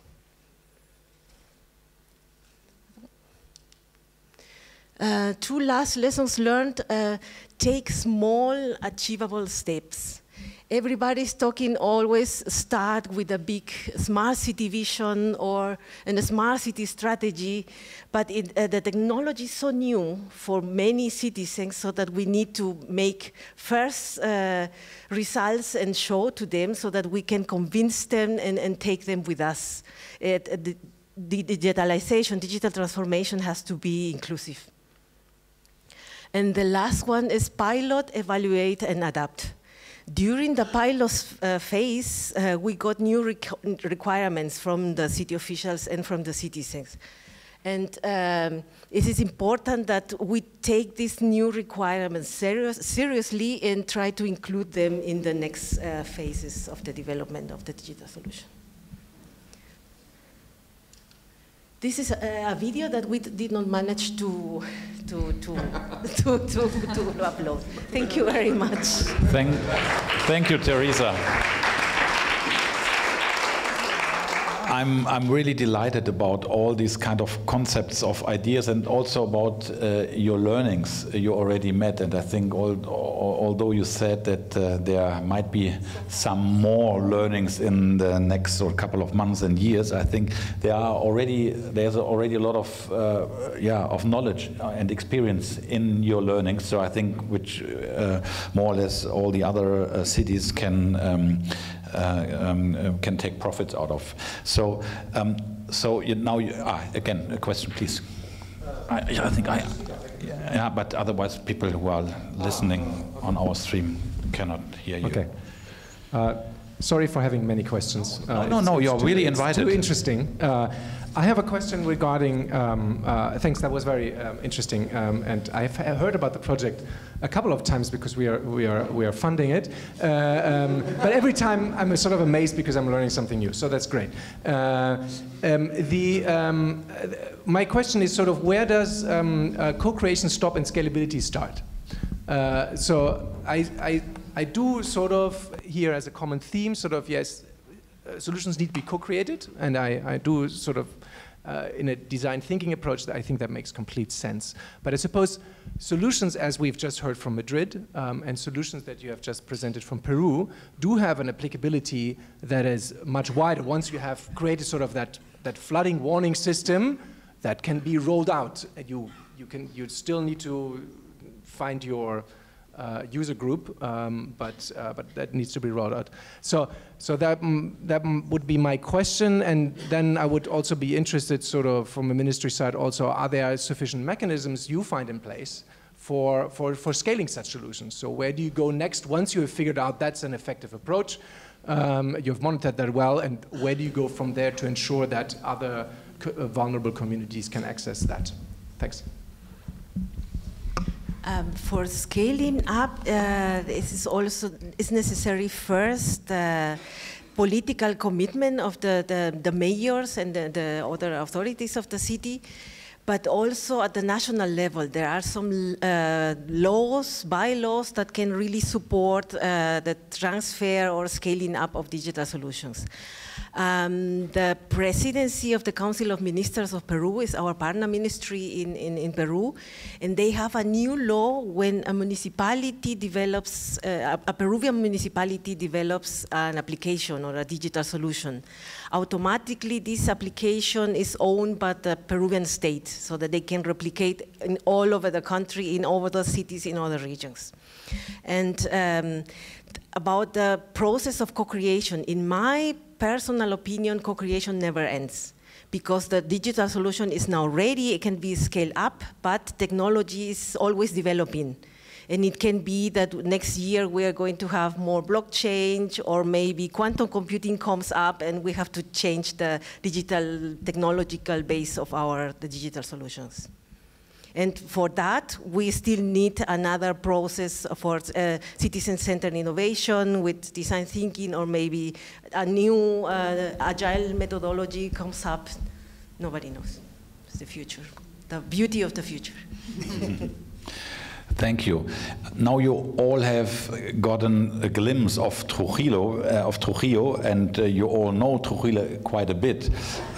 So I don't have to ask if anybody doesn't know Trujillo right now, but what I checked before is Trujillo, third biggest city of Peru in a way, nearly 1 million inhabitants, so that you have a kind of impression about the size of that city.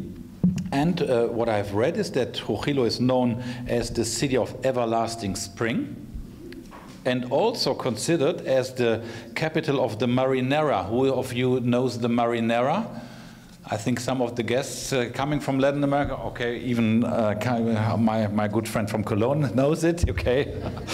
The marinera is the traditional dance in Peru, as far as I have read it right. And we are very proud and very honored because Trujillo is since 2011 a sustainable city, or they have launched a project, Trujillo Sustainable City. And we have the freshly elected mayor between us coming from Trujillo. Or the mayor in Trujillo is elected by popular vote every 4 years, and so I think he has been elected a month ago as mayor of the whole city Trujillo, and I really be very happy, and we are very honored that we have Mr. Daniel Marcello between us, and I asked him that we could ask him 2 questions. Where is the microphone, the second one? Because then it's easier. Here again. So I come to you here. Maybe just a welcome applause, because he is a decider, you know.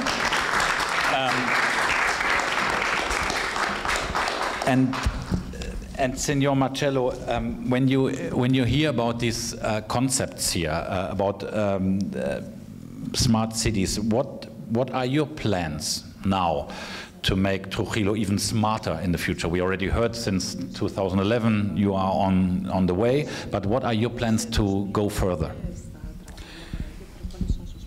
Bueno, un saludo para todos los presentes. Okay, I greet you all. Y quiero aprovechar para agradecer esta invitación a GIZ, por ellos estoy acá en Alemania. Agradecer a Carmen Vogt, I would like to thank the GIZ, Carmen Vogt, a la doctora Teresa Kerber, Dr. Teresa Kerber. Agradecer al doctor Hartmut Paulsen. I would also like to thank Dr. Hartmut Paulsen. Disculpen, mi alemán no es muy bueno. Sorry, my German is not so good. Al doctor Volmar Blum.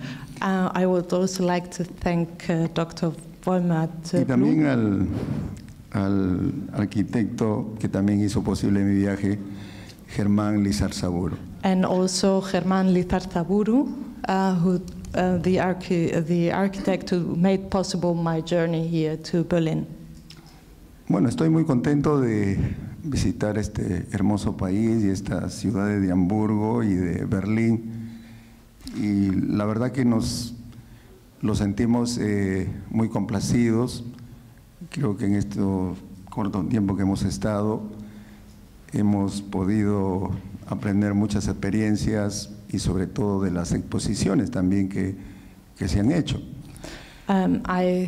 I'm very happy that I could visit Berlin and Hamburg, and I thank you all very much for your presentations and the presentations we could see right now.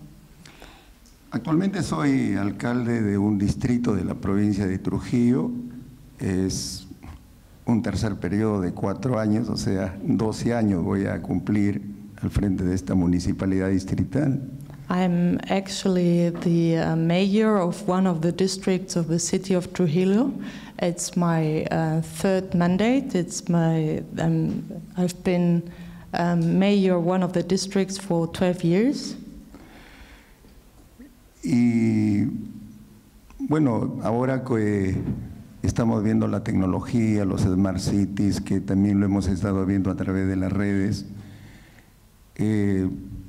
puedo decir que involuntariamente durante este gobierno distrital estaba aplicando el Smart City. Now that we've seen all the technology and the smart cities, I can see that since 2011 we have somehow been applying the principle of the smart city. De repente no con la tecnología que hoy día existe. Año 2007 no teníamos Facebook, no había WhatsApp, pero maybe not with the technology we have nowadays. In 2007 we had maybe Facebook, but not the technology we have nowadays. Pero algo que he escuchado en todas estas presentaciones, importante la participación ciudadana. But something that I've heard from all the presentations that is really important is the participation, the citizens' participation. Y fue algo que nosotros utilizamos desde el año 2007, porque había un instrumento que el gobierno exigía a los gobiernos, que era trabajar con el presupuesto participativo, o sea, con intervención de la población. And this is something we used from 2007 onwards with maybe one of the instruments, and it is the participatory budgeting, or the budgeting, the implementation of participatory budgeting. El trabajo consistía en organizar a la población. We had to organize the inhabitants, or the population. Crear los comités de desarrollo, los comités de gestión, los comités de progreso, para que sean ellos los que participen en este presupuesto. We had to organize the different committees to enable the citizens to participate in this budgeting. Y en el año 2008, que fue el año donde ya se tenía que ver la participación, tuvimos más de 300 organizaciones que participaron en este presupuesto. And in the year 2008, this participation was more visible. We had by then 300 organizations participating in the budgeting. En la participación, que eran talleres, nosotros preguntábamos a la gente cuáles eran sus necesidades que ellos querían para su sector, para su comunidad. We organized workshops to ask the citizens directly which were the needs and what they did need for their communities. Y fue sorprendente porque los primeros 6 años la gente pedía que le construyan sus pistas. And this was very surprising because the first 6 years we did this, the people asked or said that they had needs to build the streets. Y eso es lo que nosotros hicimos. Invertimos el 80% del presupuesto construyendo las pistas porque, bueno, el distrito cuando hemos llegado estaba abandonado. Por eso que la gente exigía a través de este mecanismo que le podamos construir sus pistas. And this is what we basically did. We invested 80% of the budget to build the streets because we realized that nothing had been done from the government. Por eso que vamos a cerrar este año 2012 se ha asfaltado 1.500.000 metros cuadrados de carpeta asfáltica. By the year 2012, more than 1.5 million square meters had been done. Después de los 6 años donde se invirtió mucho dinero en pistas, varió el presupuesto. Y la gente ya no pedía pistas, sino que pedía otras necesidades, por ejemplo, la recuperación de los espacios públicos. Afterwards, after we did these actions, building streets, the population realized that their needs were different, and what they asked for was to regain the public space. Y eso es lo que hicimos, de poder reconstruir, de poder recuperar este espacio público, y vamos a cerrar este año construyendo 36, bueno, nosotros le llamamos complejos deportivos, que son modernos, tienen de todo, espacio para los niños, para los jóvenes el deporte y también para el adulto mayor, porque ellos necesitan también un espacio para recrearse. And this is basically what we have done now. We built 36 sports spaces or places where you can do sports. And this is space for children, for young people, but also for the elderly. Bueno, ahora que tenemos toda la tecnología, y con una responsabilidad mayor como es la municipalidad provincial, porque es ya algo más grande, una de nuestras preocupaciones es de que podamos, a través de la gerencia de plan de desarrollo metropolitano que tiene la municipalidad provincial, vamos a promover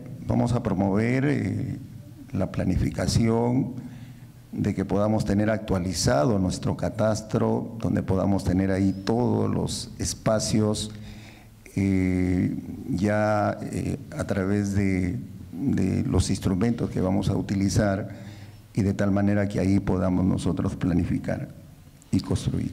Now that it is possible to new technologies, and due also to the fact that our responsibilities have grown, because we are now responsible for the province and the municipality in the province, we want to expand our way of gaining data, for example, on urban planning, and also on buildings. These data would enable us to make a better planning of the city. ¿Qué desearía para Trujillo después de haber escuchado todo esto? Por ejemplo, desearía que este proyecto de Gabriela en el tema de árboles se traslade a Trujillo. Que el proyecto de Miguel en Madrid, donde veo que la participación ciudadana a través de la plataforma se traslade a Trujillo. Entonces yo creo que va a ser importante estos instrumentos, aprovechando la tecnología, y podríamos también mejorar nuestra ciudad de Trujillo. After listening to all your presentations, I think it would be very interesting if the project by Gabriela would be possible in Trujillo. If the project by Miguel with all the civic participation channels would also be possible in Trujillo. And I think it is important to use all these technological instruments to make a better city. Gracias. Thank you so much. Thank you very much, Mayor. Thank you very much. And I'm a bit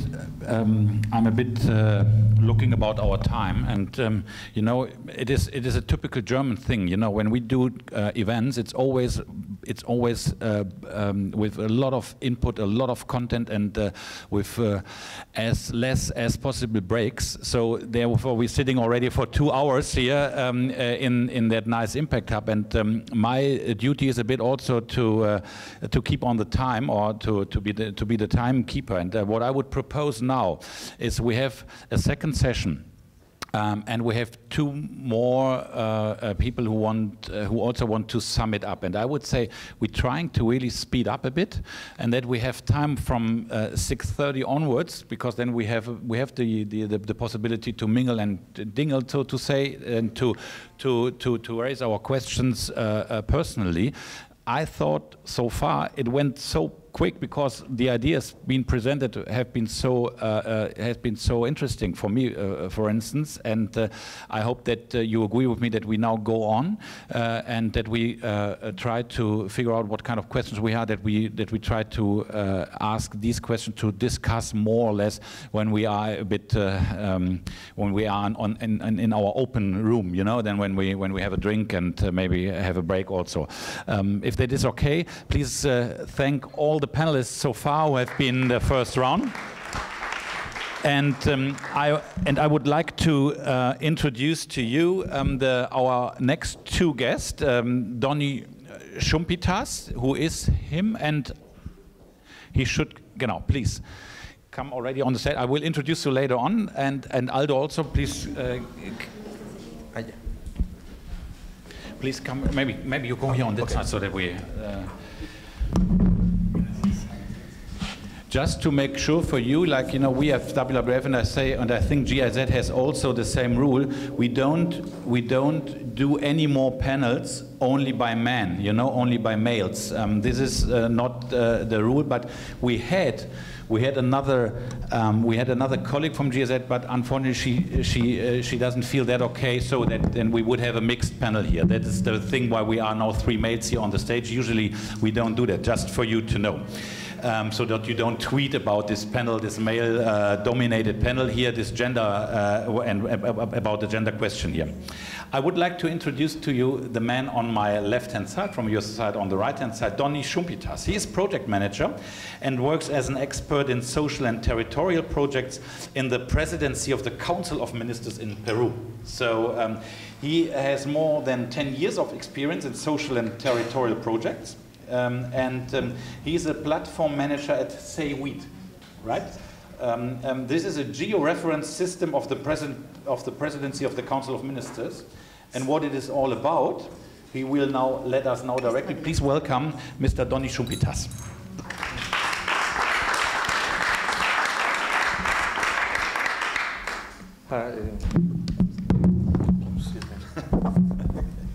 Hi. The presentation of vision of a digital government closer to our citizens. I can do it. I can. So. Next. Maybe I'll try. Then you say next and she can see if just okay. Yeah.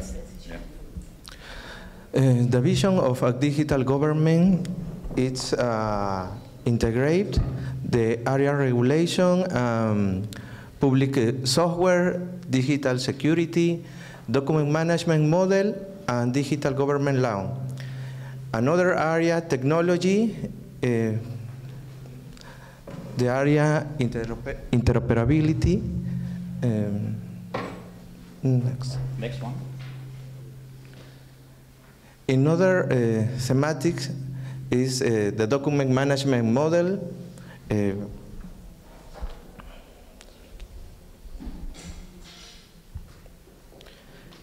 In this case, the public entities demand information and different documents in this entity public is necessary. Next, please.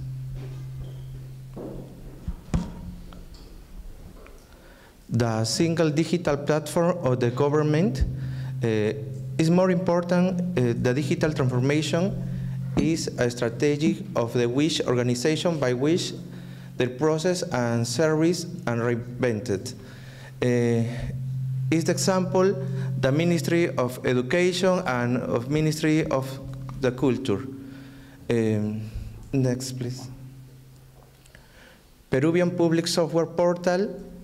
For example, this is Decreto Supremo.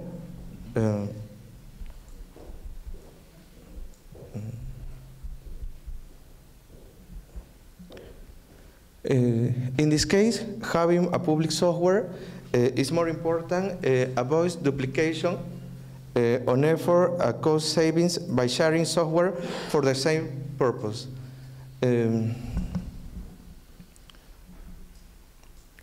In other thematic is the data.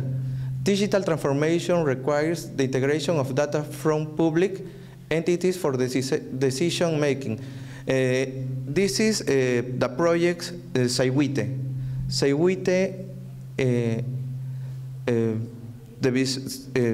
integrates many thematics: poverty, health, education, economics. Is a platform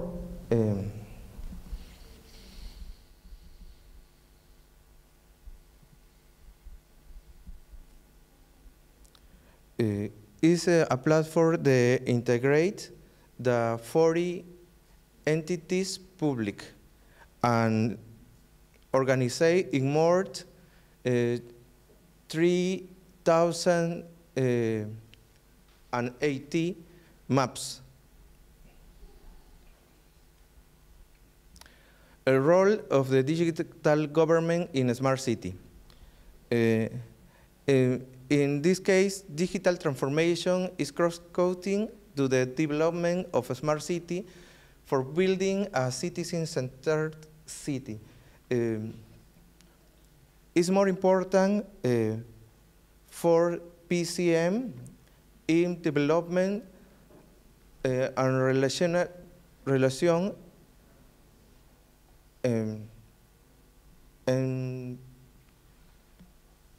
entre las entidades públicas. It's more complicated.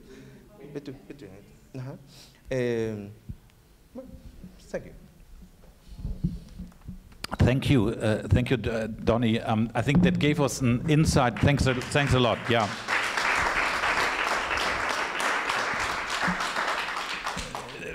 For you, just like for you understand, that is more or less the macro side of how to implement from a national, from a countrywide level, the concept of smart data. And I think because he showed a lot of slides, I think were really interesting. And due maybe to the time, we could go and concentrate and more and focus on more slides of you later on in the discussion. But so far, I think it gave us an overview how Peru as a country is trying to implement the smart city concept.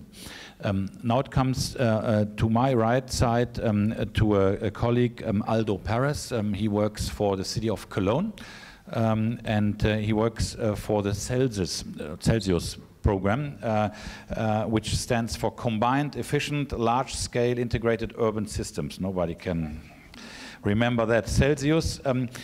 He holds a master in renewable energy, and his focus is on simulation of thermal energy systems, which include technologies such as heat pumps, combined heat and power gas-fired boilers, and thermal energy storage. Now we are coming into a technical field, so to say, and as you maybe already have faced outside, like Cologne, Germany, and Cologne and Berlin is more or less the same. In the winter we get cold, so the heating thing is more or less a huge factor of saving energy, and he will show us his ideas of the Celsius project and how the city of Cologne tries to become a smart city. So happy to have him here from my hometown. I'm allowed to say that, from Cologne. Aldo.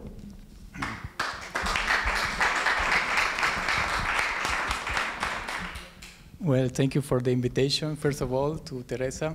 And I'm surprised about the information you got from me. Very good research. Yes, I will talk about a little bit about some projects I was working before, and also about some of my work today. Maybe for the cities in South America or in Central America or in North America, it's not very interesting, the part of heating and cooling, or the part of heating, because here in Europe or in Northern Europe we have huge demands of heating. Actually, it's around 50% of the total energy consumption, which is more than electricity or transportation. So this was our main topic when we were doing this project, because normally in Europe, actually, there are more focus on electricity, on renewable energies, or transportation, electric cars, but not many people is working on the decarbonization of the heating sector. So, yeah, can we do the next one? Maybe a little bit of background before start talking about this tool. The Celsius project was focused on investigating some source of heating to integrate into the building.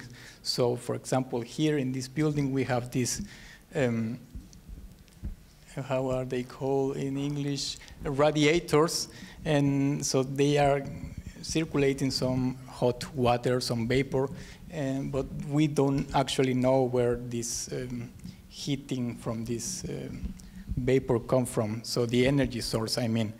So there was some researchers in 2011, 2012 from the University of Aalborg in Denmark who were researching that, and they found out that most of the we could use all the waste heat into Europe to supply all the heat demand in the buildings.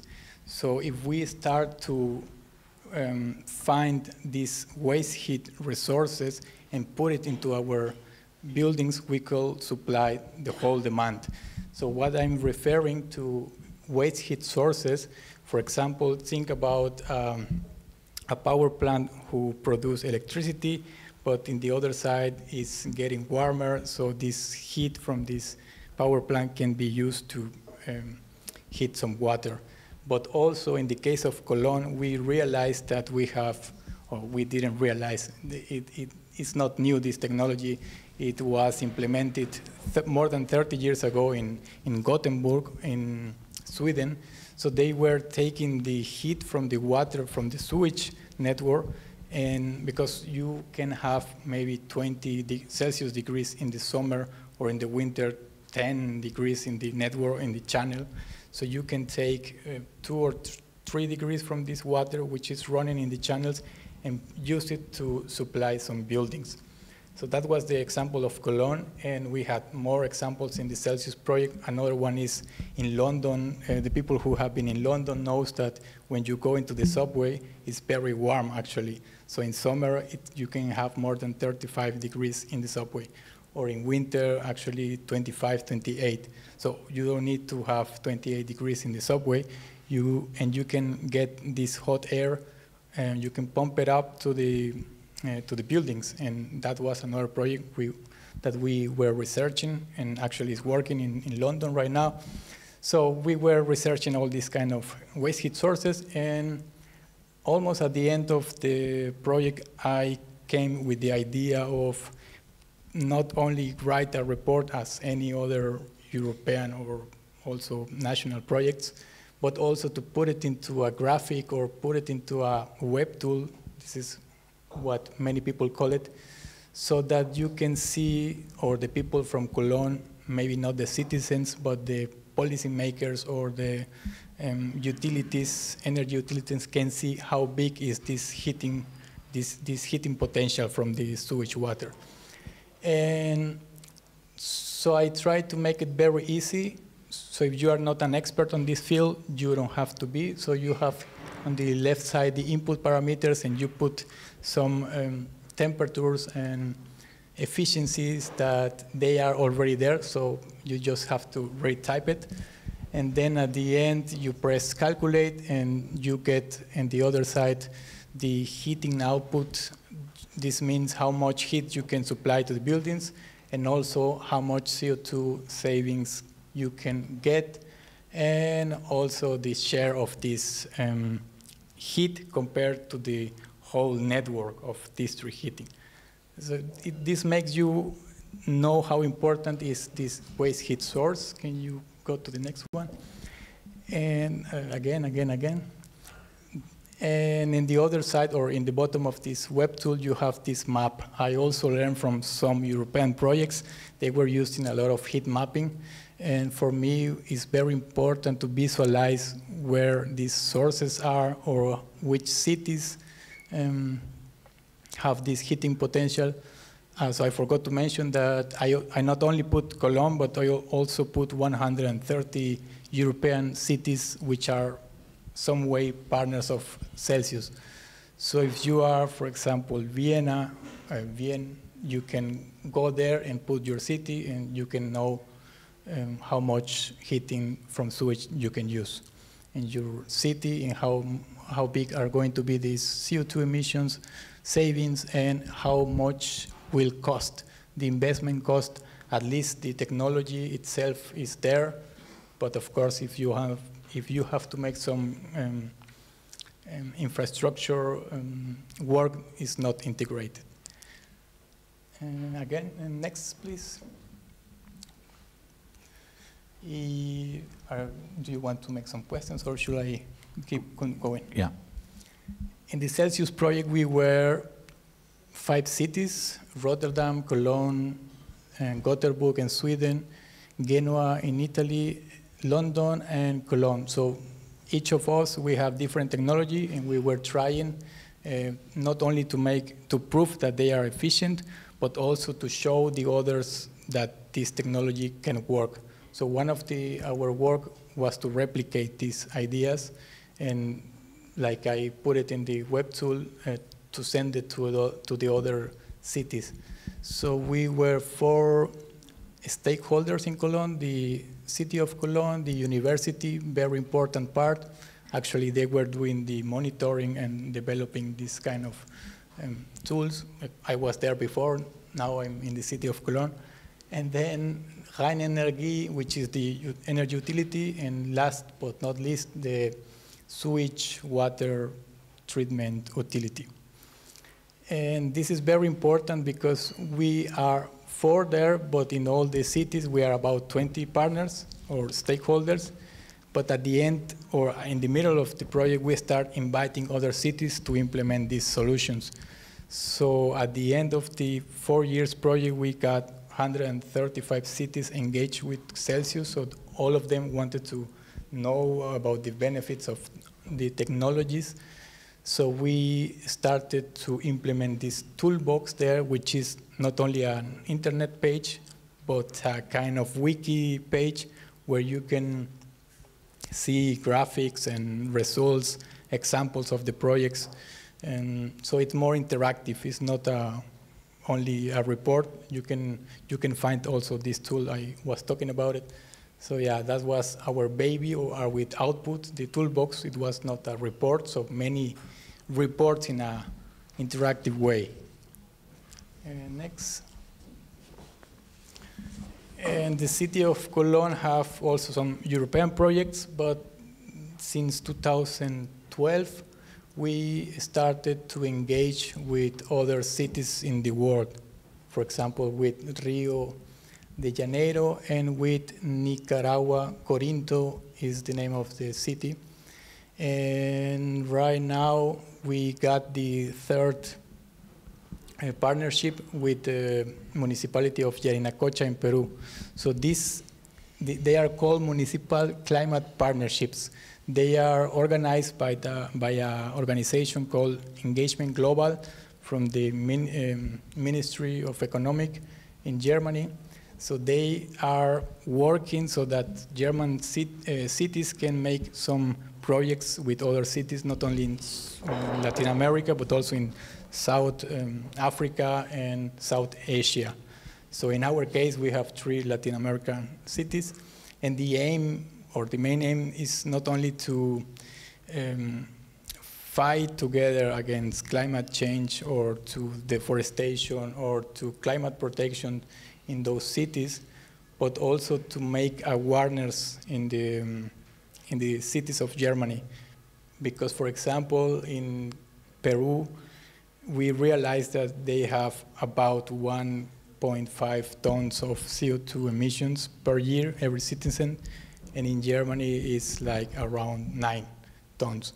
So for me, it's a little bit complicated to say that we want to fight climate change there. Of course, there are some special projects that we are working already in the city of Corinto, for example. They built this the barrier in the beach so that the water cannot go flood the beach and take away the sand. But we want to make this awareness in Germany. So we want to start also with the schools and tell them how important is what we do in Germany. If you buy something or if you eat meat, these kind of things, or if you fly or if you go with the auto, with the car, this makes a big impact into your daily life. So at the end, we are the responsible, we all of our actions. And we want to make some projects in Peru, but as I said before, we also want to work in Germany in this issue.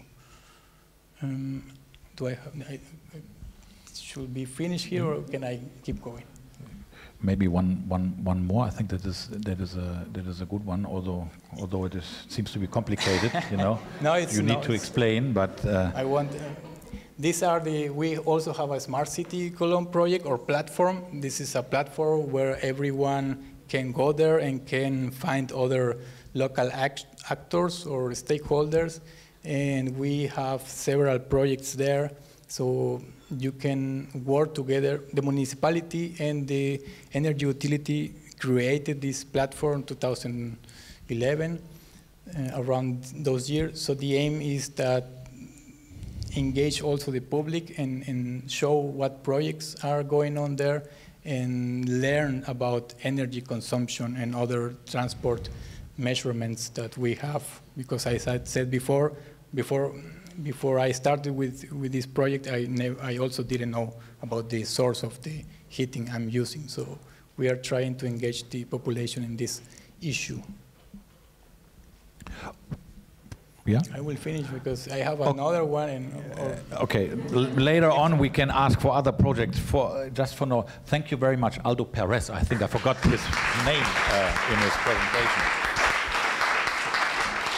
And what I do not want to skip is questions or remarks or additional comments.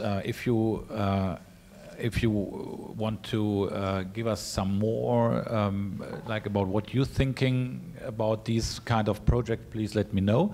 Otherwise, I was asked to give an example about our work at WWF. I will do that at the end, because what I will do is I will show you a video just for finishing the whole thing. I think that is a good ending. And before we coming to that, I would like to introduce another official of the GIZ. I think he's sitting over there, if I'm right. Dr. Mike Falke is head of the Global Section Governance and Human Rights at GIZ. And he is heading a group of more than 50 people who are dealing with urban development and urban infrastructure. And he was, he is in the program as one of the finalists, so to say, of one of the guys who should sum it up a bit. You know, I know you came a bit later, but I think you have the competence to bring in your perspective on that what we already heard here. And so I would like to ask you, and the floor is yours, Mr. Mike Falke from GIZ. Thanks a lot. Yeah, thanks. I hope it's not just me between you and the drinks, that I would feel very uncomfortable in that situation. Just because I feel like it's coming to an end, and I haven't been here the whole afternoon, but I still would like to make some comments, if you don't mind, because I think the topic and the issues you're talking about are very crucial and at the right time. Might take a picture a little bit from well, my perspective is seeing the discussion of smart cities in the context you're talking about it from a development perspective. So why, and the question is probably very valid, why is an organization like GIZ dealing with it? And maybe I would like to give you some answers. So what and I make it short as well. But what we're talking about is basically three what we call now mega trends. I think that's what we phrase it. We talk about digitalization. We talk about urbanization, and we talk about climate change. So all of them, all the three mega trends, they of course they have a connection, and they heavily influence each other. And I think this is very important. And I don't want to go into the details because I think you have been, I mean, you all experts, and you know probably more than I do what is the impact of, what is the transformative impact of digitalization, for example, to our society today and tomorrow, but also what are the impacts, already visible impacts of climate change. And we talk about the city as the kind of the regional area where all this comes together, and what an important role cities play, but also how they basically our cities and the accumulation of huge growing populations have a strong impact on the society. But when you kind of compare these three mega trends, it's all about, and then GIZ can play a role. It's all about managing these three mega trends, and it's managed in cities, and city-based cities have the task to manage these impacts in the future. And I would like to refer to. I made some notes, so I'm not completely unprepared, even if I was late. A few principles, I think, which are very crucial, only briefly, because we already touched it in discussion. And in managing these challenges, first of all, it has to be, when we talk about smart cities, because first of all, you think of technology, you think about private sector, tech companies. It's very important that people are in the center of the development, so they're really engaging. They're included. We have an inclusive development approach in thinking about and implementing these smart cities. It's not only about tech. It's very crucial. Sometimes forgotten. For us as development people, it's very crucial, because we also see that cities, especially in developing countries and in middle-income countries, so in the global south, they're heavily exposed to impacts of these three megatrends. When you talk about climate change, digitalization, for example, just talking about data, privacy, all these issues are very crucial, and population is sometimes not protected, or less protected than we are, and already we are heavily exposed to these risks. So then we quickly coming to issues like human rights and governance. All these things have to be framed, they have to be regulated. You need a system which kind of supports, which drives these megatrends in the right directions, that you can gain from the chances. All of them, they have potential chances, but huge risks. So avoiding running into the risk and gaining is I think crucial. And also, when you talk about governance, is the question of transparency, participation. I think very important to engage society, especially on the local level. Only in that way you can really achieve results which are of the benefit of the communities. A crucial element is also the role of women and also children. We talk about, especially when we talk about digitalization, for example, it's very important to include youth, because these are the people that are driving also the developments. They're usually the consumers you're focusing on, providing the data, generating the data, etc. So including them in your approaches is crucial. And then the principle, the principle of the Agenda 2030 is one of the key principles is leave no one behind, and I think it's very important here not to forget people. And there's one example. My parents, I always remember that when they introduced automatic vending machines at the train station, my parents, they would stop using the train because they couldn't deal with the machine. It sounds silly, but it's the reality. And we talk about Germany, we're talking about highly developed countries. We have still even the internet and mobile penetration rates in some of the developing countries. They're higher than in Germany. Or in other European countries, but still there are millions of people, they don't have access. And when you talk about smart concepts, you have to see that you kind of get these people, also keep them on board. And in last point before I would close, it's all about, and this is also new for us to some extent, it's not that we explain the world how it works, it's about learning from each other. And I see, especially when we talk about smart cities, there are so many good examples, and cities in the world, they are much more advanced than some of the German cities or European cities, for example. So there's really a benefit to listen to each other and to have such occasions as we have here this week. And I think it's a good way to have this learning approach. And that is what I wanted to say. Thanks a lot. Thank you very much. Dr. Mike Falke. And yeah, we always start crying, I think, when we think about our Wi-Fi net here in Germany. I think maybe you have figured out already that you know, when you are in a train or anywhere else, it's sometimes even here in the capital, we are facing some strange things here. Anyway. Finally, and we are almost at the end of our meetup, so you all made it, congrats. But finally, we have our colleague from the Division of International Affairs for Environment and Energy, and Environment, Building and Urban Development from the Federal Ministry for the Environment. We have Herman Amecke, who we have asked to finalize his view on that meetup, please. The floor is yours. Yeah, thank you. Yeah. Thank you. And so good news for you, Mike. It wasn't. You weren't the one between people and drinks. It's me. So I will be short, also because I think I used half my speaking time for questions already. And I would just like to say my thanks for the meeting.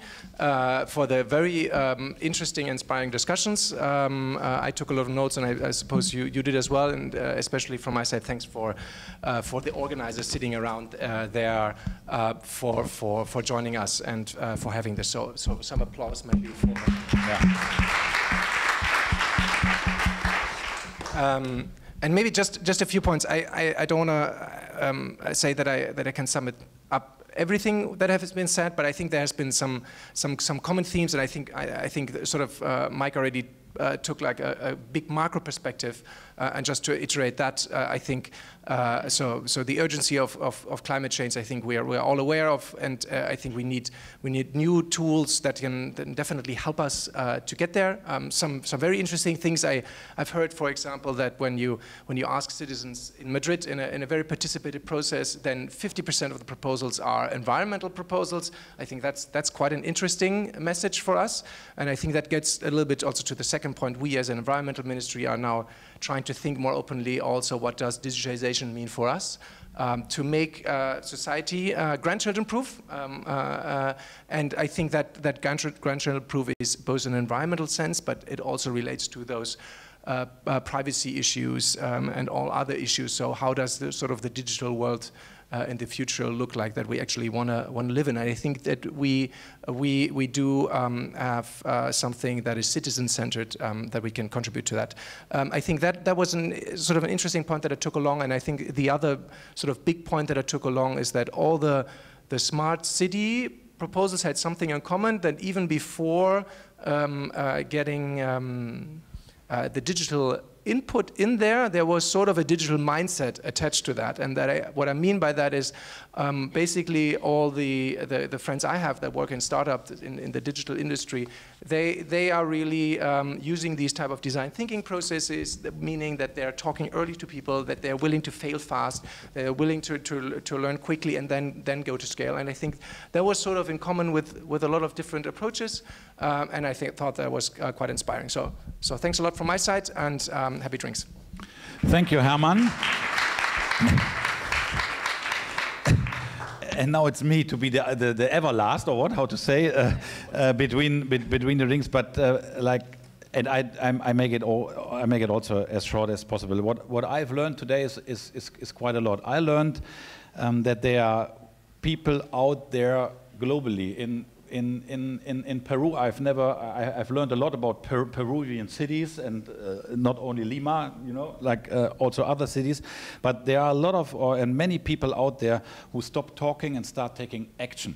And I think that is the way now we need to direct the world. You know, we have the big data thing. We collect data, so we analyze this data, and analyzing data is not taking action, and we need to use this kind of database to transform it into actions. And this is, like to say, one of my duties at WWF here in Germany, and one of our duties worldwide. We try to mobilize people to take action, and I would like really to finalize this really interesting and very inspiring, for instance, from my side, very inspiring meetup with a 2-minute video, so 2 more minutes, about our action, our campaign, which is called the Earth Hour, which we always celebrate at the end of March, and which is a global event, so to say. And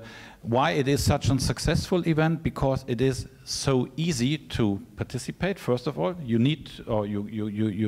can participate by switching off the light between 8 and 9. And the idea was 10 years ago to ask touristic spots like the Brandenburg Gate, like others, like the Opera in Sydney, like, you know, you name it, a lot of spaces, and we got more than 5,000 spaces nowadays. We are in cooperation with more than 4,000 cities worldwide, globally, who are participating and who are mobilizing by this really very easy action people, just to set a sign, to set a symbol for fighting climate change, or to be for climate protection, so to say. And how it looks like, that we want to show you now with that video. And after that, I thank you for your attendance here. Please. I want to protect the ocean, the forest, the rivers. It's difficult to get people to understand that the things we find convenient have an impact on the natural environment. When I look at my children, I always think that I should try to create a better future for them. If I don't do it, then nobody else will. Governments and businesses must step up, so must individuals. Building a sustainable tomorrow depends today on all of us. Earth Hour brings together people, communities, and organizations to drive real positive change. We all know that reversing the course of climate change will not be easy, but the tools are in our hands if we apply them before it is too late.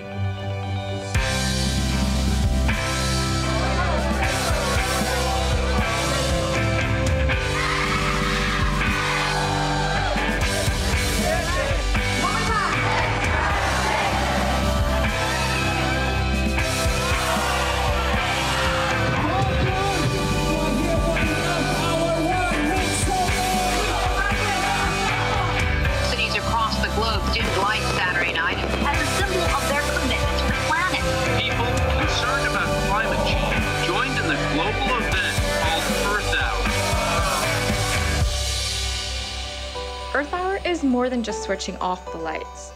It's a commitment to unite and protect Earth, our only home.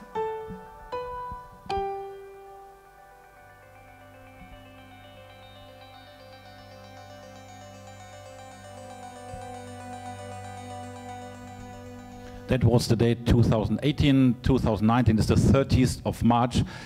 Thanks again for the two ministries to support this meetup. Thank you for your patience, and thank all, and a big thank you for all the panelists. And now the floor is open for drinks, for talks, and for a bit of fun. At 8 we are supposed to get out, because then in Germany we usually go to bed. No, I'm just kidding. At night at 8 here we finish that meetup, but then you are, I think, more than invited to explore the city of Berlin, and I think we have a lot of things to explore there. So thank you very much for being here, and thanks again, Teresa and the ministries.